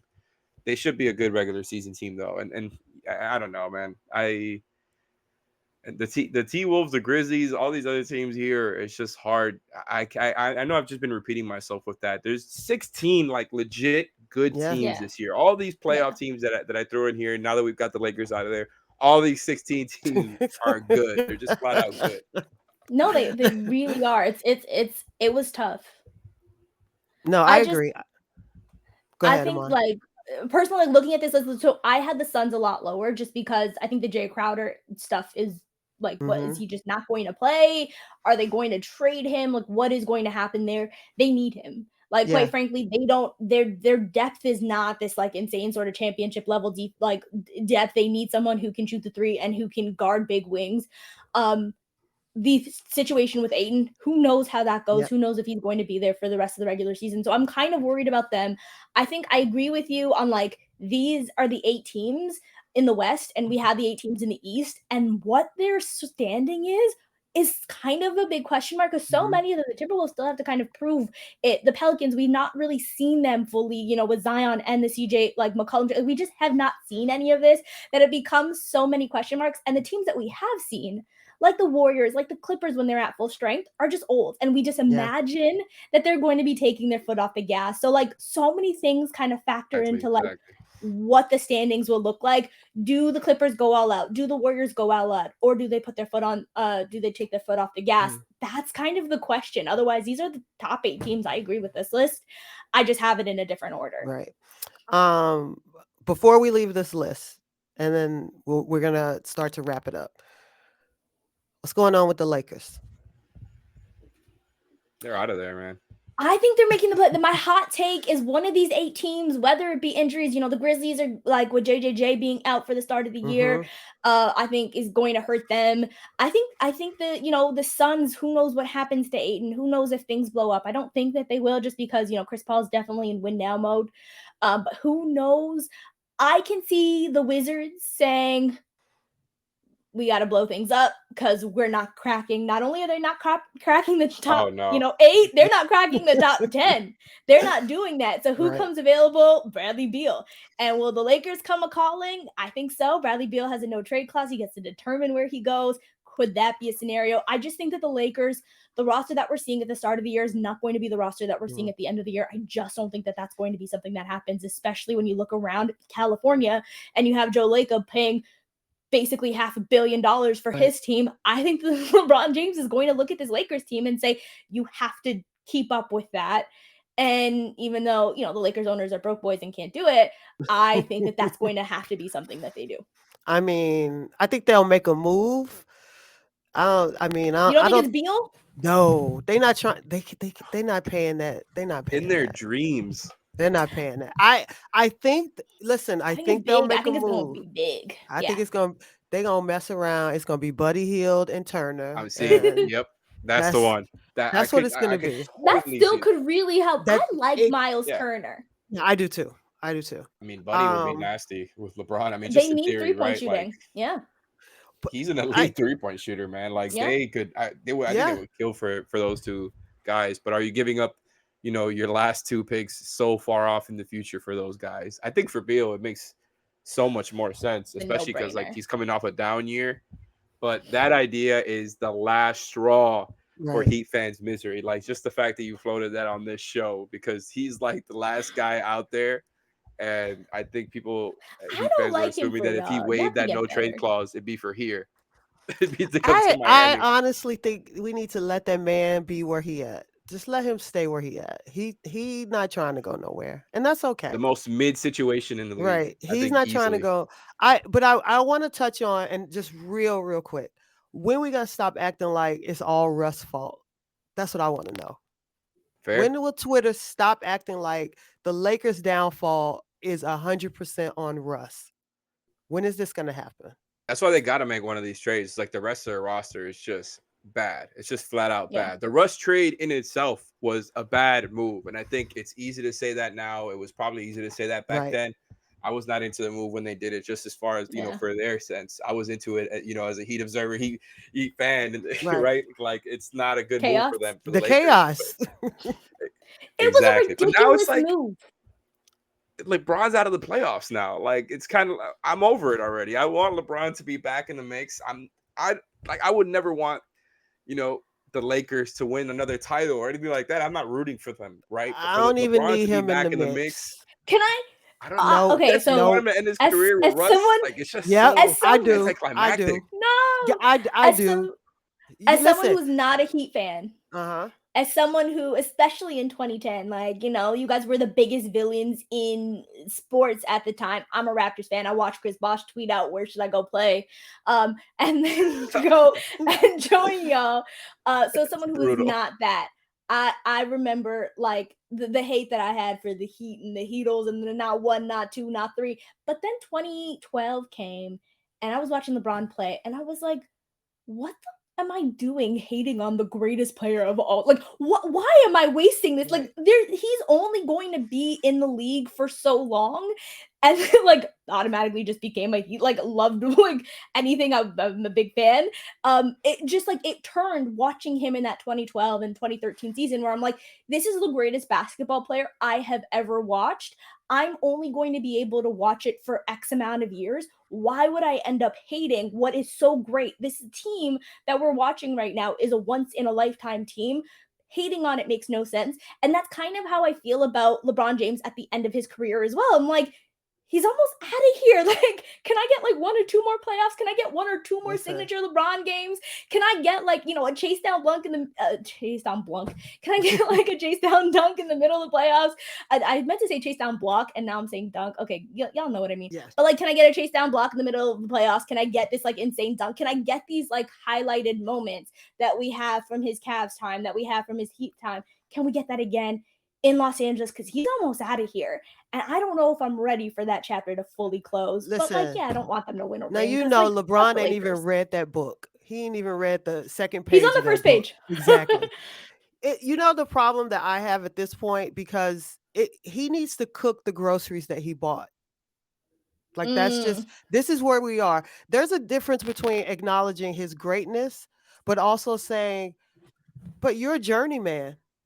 Like at some point, the road does catch up with you. You're a journeyman trying to collect rings. And as you try Remember to all those collect young players they rings, had? yeah. So you gave away a lot to get that one that, I'm not gonna talk about that one that you got in LA because there was a couple of people injured on the other side, not playing. So, but let's be realistic. You got your one. You wanted that trade instead of you didn't want DeMar. You decided you wanted Russ. You got Russ. Like DeMar would have been bad too. I'm he sorry. would, Like, it he wouldn't would have been It have, would have good. been better. but he That- would It have, wouldn't have though. but he would have been in his natural. He would have played his natural position. That's the But one like thing I would say. LeBron needed what he needed was those young guys. He needed the Carusos. But You need 3-point shooting and Yep. you need defense. That is Yep. what you need around LeBron James. It's not rocket science, but you need to sort of Yep. build a team around him. We've seen it be done time and time again. Why were the two people on your list two guys that can't Yep. shoot and can't defend? Why was that it? Like, why are like because it's a flashy name and it's Yep. Los Angeles? Yep. No, you needed Caruso. Yeah. You needed these young guys on your team. You needed your 3-point shooters and you needed guys who can defend. That's why the 2020 Lakers, even if we want to call it like there were issues and sort of like, I'm not going to put an asterisk on their championship. They were a much deeper roster. I don't think that's fair. I don't think the 2021 Lakers or the 2022 Lakers could have ever even competed with those past Lakers teams because the roster was just much deeper. And now it's just big names that don't make sense around LeBron James. Yep. I mean, if you co-sign the check, like all the free agents they lost. Again, shout out Fast Break Breakfast because they mentioned this, but it's just hilarious to me. I think everybody that they let go from this past roster is not in the NBA anymore, and it's very, very reminiscent of what happened when LeBron left Miami. When all those guys they had, he likes vets. He likes to play with veterans. Gone. Yeah. In 2014, after LeBron left, all of them were gone and no longer in the league. Well, that happened in Cleveland too. With the Cavs that happened in Cleveland too. Colin Sexton was like, "What am I doing with a bunch of grandpas here?" And like, J.R. Smith is gone now. Like, all of the old guys. Kevin Love is the only one remaining. And and he hated basketball in life for 2 years. Well, listen, shooting is at a premium, and the other thing is there is something. Well, there's also something to shooting, be said no defense for. They're not getting people who are raising their hand that's saying, I'm a free agent, I want to go to LA. Like, people are choosing other places to go outside of going to LA. So there's a lot of things that seem to be happening. Yeah, well. Do they have money? They don't have it right now. Yeah, like they don't have any. They just gave up everything for Russell Westbrook. And so I think when people blame Russ, I do think it's unfair. And I think him coming off the bench this season could possibly alleviate some, if that actually happens. Are they playing right now? I don't know. But I think that part of why Russ gets so much of the blame is because people are blaming the trade. People are saying you gave up that for this, and look at what this is on your team. And I think that's unfair to Russell Westbrook and what he brings. But it was a ridiculous move to make. It never made sense from the jump. It's not hindsight. It's not 2020 vision. It's look at what the teams that have been successful around LeBron James have been, and what is Russell Westbrook and how does he fit in to that. He's the antithesis of the type of guy that you bring to play around LeBron James. Right. He does make sense as a sixth man, though. I will say that. Yeah. Like, that was just Darvin Ham, by the way, shout out to him. He might be a top 15 coach all time already, just being able to convince Russ to come off the bench. Twitter might have helped with that if Russ has ever been on there. It's incredible. Like, I really didn't think they were going to be able to do it, especially like the vibes coming off of the summer. Everything already that happened, I already forgot about it. And somebody brought it up recently at Summer League where LeBron and Russ were sitting on the opposite ends of the court, which was absolutely hilarious. Like, it feels like a countdown until he's traded. I just don't know that it's going to happen this season. Like, it's going to easily cost them. Yeah, and it's so much money to match, and it's going to cost them at least one first-round pick for another team to take it on. So it's just none of the deals make sense. You're not going to get back a star in return. You're not going to get back any sort of requisite talent in return unless you're throwing in those picks that I mentioned before, 27 and 29, or it's like any other team would love to take on those picks for, the Lakers picks, all that down the line. Like Imman was saying, they're kind of broke boys. The ownership is the LeBron and AD thing is going to come to a close here within the next couple of seasons. And I bet those picks are going to be pretty valuable. Like, I know they're the Lakers. They could probably just end up, attracting other stars down the line and kind of getting lucky again with that stuff because they frankly don't deserve it the way that they've run the organization the past decade or so. But those are good picks. And so if they really want to try to win now or get back into the mix at least, they got to give those picks up. But that's really all they have left. Because what they have right now, this roster, even with Russ coming off the bench, which I do think makes more sense. You can just kind of let him do his own thing, right? That doesn't mean it's going to work, right? Like, they still have no shooting. They still have no defense. Like, I guess their closing lineup is a little better because they have Bev. They have a second-year Austin Reeves, and you can play those guys over Russ if you want. But how is that going to work politically, right? Because you could say those guys are better on-court basketball fits than Russ, but is that what's going to happen when it comes down to it? Like, is Darvin Ham going to sit Russ? And not that, again, he's not the only problem. Like, I just think it's going to be really hard to make that work when you're also trying to start a big next to AD. Like, the spacing is impossible to figure out if you're trying to make that happen. Right. And I just don't think they have the talent around LeBron, AD, and Russ to make that fit work. Like they don't have the shooting, they don't have the defense. It's an unserious team until they mortgage those 2 picks and finally sell out altogether. And it's still Agreed. not going to work. All right, we're It'd be gonna good That's for why an they don't 8 want to do seed. it. It's not going to right. work. It might Listen, be good for an 8 seed. listen. You get your wish. He'll get in there at the 8 seed. They'll have this play in. So which team falls out, do you think, Tiffany? Maybe Zion Uh, gets hurt. and that It,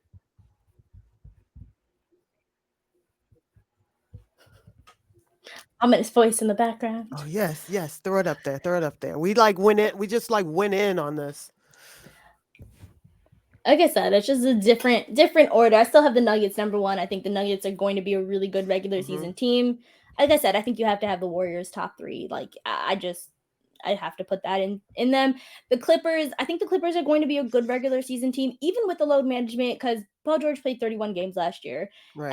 and Kawhi Leonard played 0, and they won 42 games or something. So like, if Paul George plays 60 plus games, if Kawhi can reach that 60 plus mark, yeah. I think that brings them to at least the sort of 50ish, And they're deep as shit. 53. Mm-hmm. And they've got a lot of depth. They've got a lot of depth. Although I was listening to Zach Lowe today, and he was talking to Jeff Van Gundy, and he asked, "Who is the Clippers' third best player?" And it was a question I'd never thought of. And Zach Lowe goes, "I think it's Norman Powell." And I'm like, "Am I out on the Clippers in the Yeah, in that's the a huge. playoffs?" Yeah, Because because if like, Norman Powell is your what? third best player, then that's an Norman issue. Powell was like the 8th best player on the Raptors championship year, and I don't know that he's gotten better at all. So like, I was like, what? Because I'm really high on this team, and I think they have a lot of depth. The problem is a lot of that depth is kind of same level talent depth, Mm, right? Which is Norman Powell is good sort of same level talent to have. It's good to have your guys like Batum. It's good to have these sort of players, but it's right that they don't have that third guy. So Paul George and Kawhi Leonard being healthy is going to matter so much in the right. playoffs. And that kind of scared me a little bit hearing them say that, because I was like, oh, that's not good. Timberwolves, I'm really high on the Timberwolves team. I'm like, to me, once again, it's sort of the tiers. I have the Nuggets, Warriors, Clippers as kind of the top 3 teams. I actually have them as the top 3 teams in the league, in my opinion. And then Timberwolves, I think, are going to be really good regular season team. That's kind of why I have them fourth. It's very similar to like the Raptors on my end, where I'm like, they can jump up, but do I think they're in that same tier as those other guys? No, I think they're Right. kind of the tier below, which is why I have them there. Same thing with the Pelicans. Timberwolves, Pelicans, kind of interchangeable to me. I just trust the Timberwolves defense more, which is why I have them higher. Suns, Jay Crowder situation, we talked about it. That, and then the Ayton situation, I don't know. Grizzlies, JJJ injury, I don't know. And the Mavericks, I think they just lost more than they gained. So I have them as my 8 seed. Okay. It's interesting, but I could see.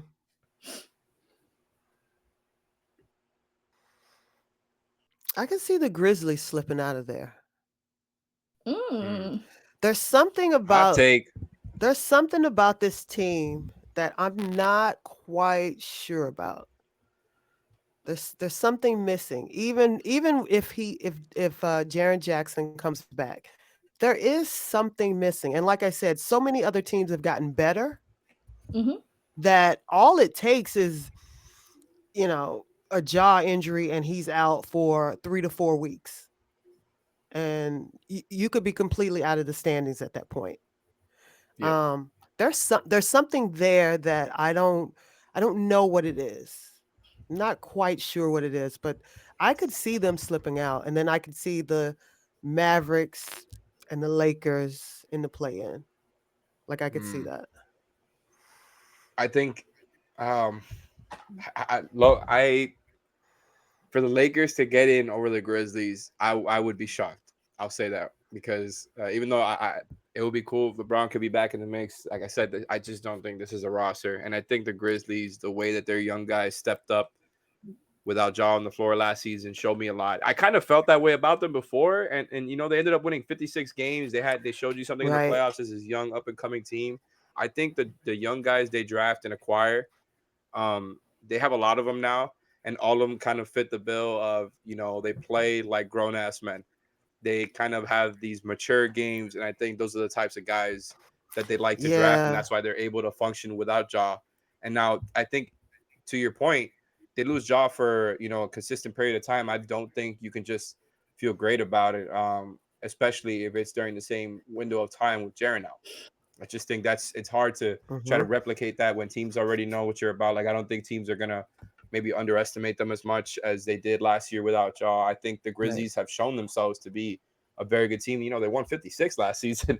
That's a lot of Right. damn wins, right? As a young up and coming team who people didn't really have going into last season as a real contender or anything like that. Even though they were this up and coming team, it's just they feel like they're ahead of the schedule, and so that's why I would be shocked that they fell out. Although I do agree with you, what you're saying, like if you have a couple of things don't go your way, you could easily fall out. Like there's so many good teams. I just Yeah. don't think the Lakers are one of them. I They're don't think they're they're so I don't think yeah, sorry. they're that good. I don't think the Lakers are going to be that good. I just think it's going to be some unfortunate events that may occur that might let them creep up into the standings. Because yeah, if you Yeah. got Ja and Jaren Jackson out at the same time, I don't care who those young guys are. If they're facing that gauntlet each and every night in the West, they ain't Tough. winning 56 games. Like that's not happening. Or if Chris Paul is aching throughout the season, you're not That's a telling good me one. that Booker's not carrying this team. Like, and they're not deep. The bench is not deep. Crowder's at home, so you didn't extend Cam Johnson. There's a lot happening with that What team. is wrong with them? I just forgot about the Well, Cam Johnson thing till well, you maybe brought it they up. Like, couldn't. what is wrong with Here's them? the other thing: I don't know. financially can they make decisions right now? I don't know. That was my thing is like how does it work before they sell the team? Yeah, What's the Yeah, deal? that's a good. yeah. That's a really good question. So, so But there's like a James lot of Jones is still the questions. GM. Yeah, but he's not the owner. Yeah, So with everything up in I the guess air they just right have to now, postpone it, I don't. I mean, who knows? postpone the Like, extension. yeah, which is crazy. So you know, they could be one of those teams with the infighting. You don't have a bench. Chris Paul is older. DeAndre Ayton looks disinterested I this like off that pick season. to fall out. I like that pick to Yeah. fall out. That's a good one because There's Paul a out of lot. there, the vibes off, no depth. I like that one. I think that's even more likely than the Grizzlies falling out, even though they won 64 last season. It's We're talking about the insane. top two Yeah. seeds Yeah. falling out of the playoffs. Like, what are we talking about? It's crazy how good the NBA is. Like, there's Yeah. maybe too much parity. Yeah. But, I'm yeah, because there's not one team that you're like, yes, they can win it. Any team that wins a champion, unfortunately, we're kind of at that point where any team that wins a championship, we can look at it and be like, yeah, it's because Chris yeah. Middleton was hurt, that's why you made the finals, or this person was like Right. this, well, that's why But this you need happened. those. All same level, yeah. That's just part of the game. That's just a Yeah. part of. But to me, the Grizzlies, I'm a little concerned about the Grizzlies. That's why I have them so low on my list. Is just because they were so good defensively, and it's kind of similar to the Raptors, where their offense did, especially when Ja was out, is just crash the glass, get as much as you can, and Mm-hmm. they had better shooters, but it's just like it kind of feels like if Jaren Jackson is gone, and you said it, if Ja misses any sort of time there, Yep. it's going to look kind of scary for them pretty quick. I still think that they all like I don't know how much like losing D'Anthony Melton like is really truly going to impact their trajectory Right. of the season, but I do think if Ja goes down, especially at any point in the beginning of the season, things can look scary for them, I think, fairly quickly. I agree. Didn't they lose slow mo? They They did. did lose slow mo, yeah, which they lost people. Uh-huh. Yep. So there's But they did pick up, they got that kid David Roddy. They got Jake LaRavia. You got 2 first-round picks, and look what the Grizzlies have done with talent. yeah. They got Santi Aldama from the Jazz, like in this random Who? low-key trade over the summer. Exactly. And he's looking like a player for them, like in what he's shown so far. Like they just acquire guys, and it's kind of like sort of a Heat and Raptors thing, I would say, where like they get a lot of playable guys out of names that you've never heard of, and they drafted 2 kind of sort of big name college players, not necessarily, top tier hype or anything like that, but they got 2 Right. legit first round talents. So I'm basically just giving them the benefit of the doubt. All right. Okay. So before we wrap up and get out of here, so we can catch a little bit of this Lakers Warriors game. I got to get these Kendrick Nunn jokes off tonight, people. I'm going to check with the producer Brian. Brian, do we have any questions backstage?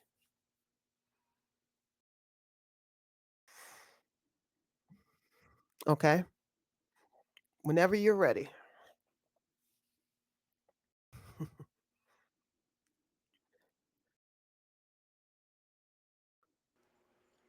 What's Jagged Edge? Uh,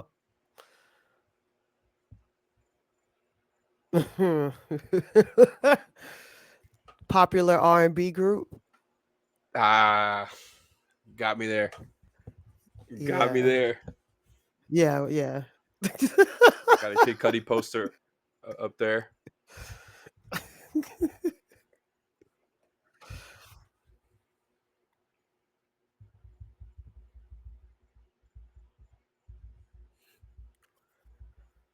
Go ahead, Alex.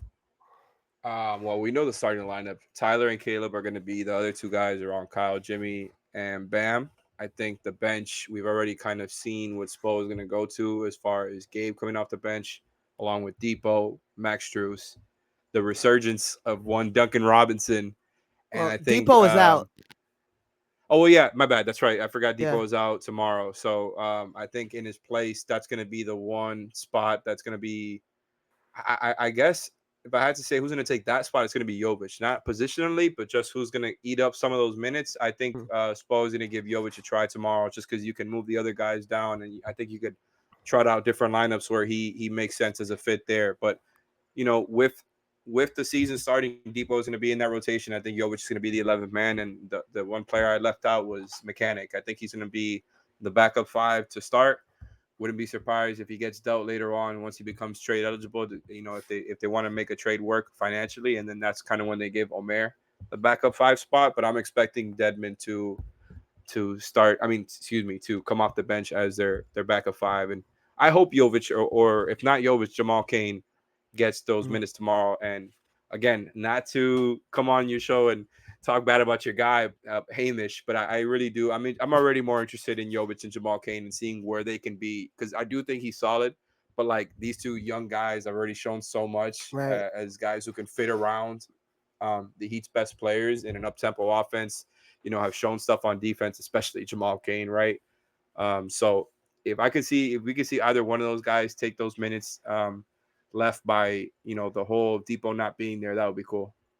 I agree. And Amon, do you have your starting lineup solidified, or you think there's some moving parts? No, I think it's going to be the same as last year to a lot of people's displeasure because they want Precious starting. I don't know why, guys. I love Precious, but I think it's because it's the Raptors' It's just five so best funny to defensive me. lineup. Yeah, They're clamoring for Precious in Toronto. they do because they want a center, and the Raptors Yeah. are going to start their centerless lineup. So What it'll about be Fred Van Koloko? Vliet. Koloko looks good. Koloko is really good in the regulars, in the preseason, I should say. But no, he's not. He's not going to be starting for them. He will probably get some spot minutes. I think he'll probably see most of his time for the Raptors 905 this year.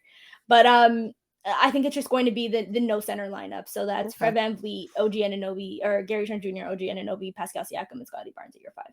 Okay. All right.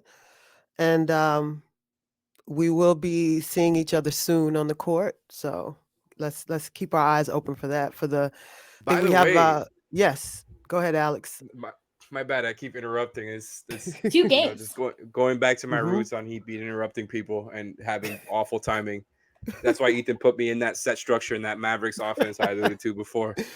But when Iman mentioned the Heat beating the Raptors and kind of in a theoretical playoff series and that being kind of a no-brainer, that actually surprised me, because I don't think that's a no-brainer. I think that would be a really tough series for the Heat the Yeah. way it stands right now, especially with the fact that they lost some size, and it just make things even all the more tough to counteract what the Raptors do. And I think the Raptors could bother the Heat's offense.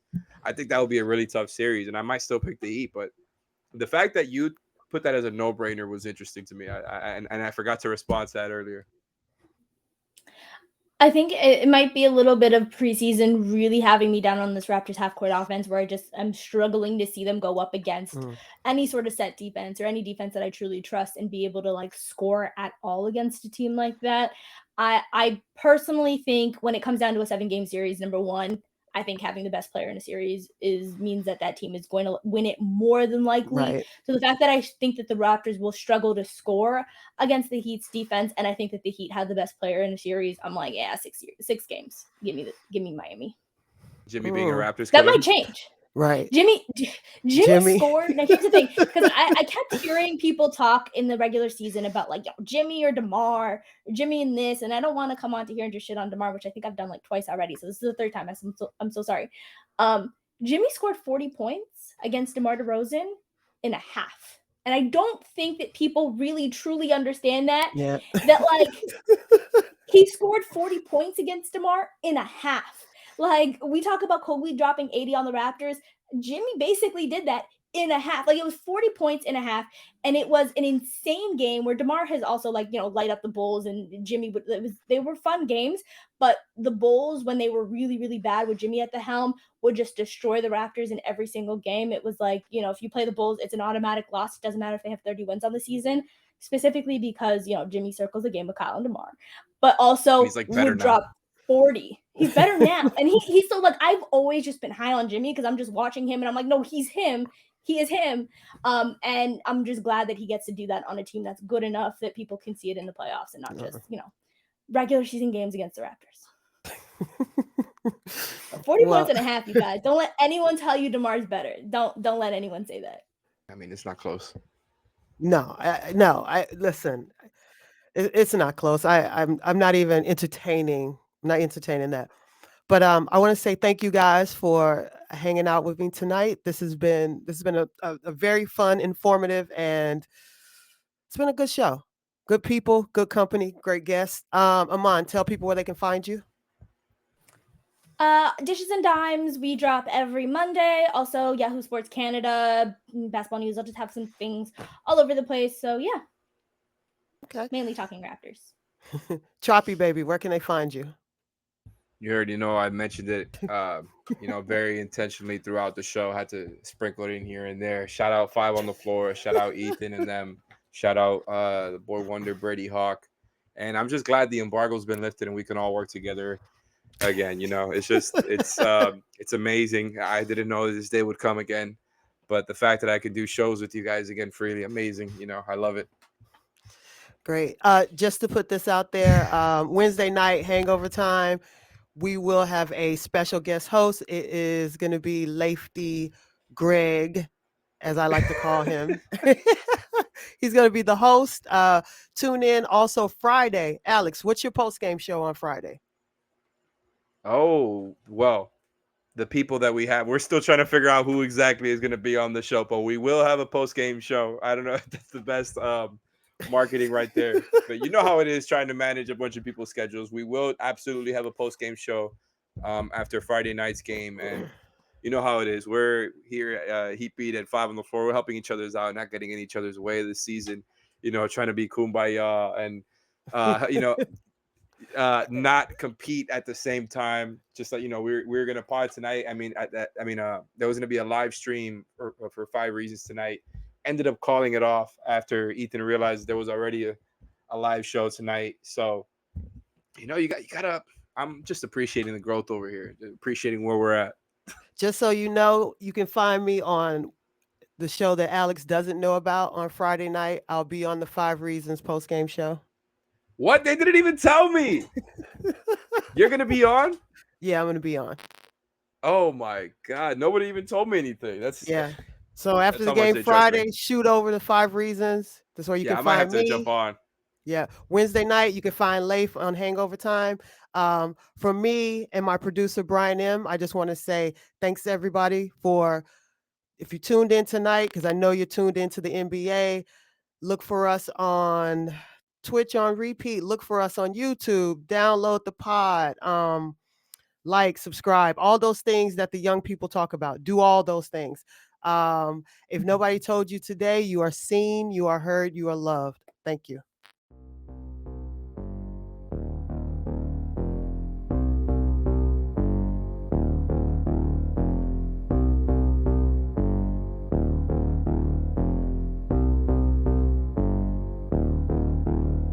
I make beats in bed and I don't need nobody else. I make beats in bed and I this shit myself.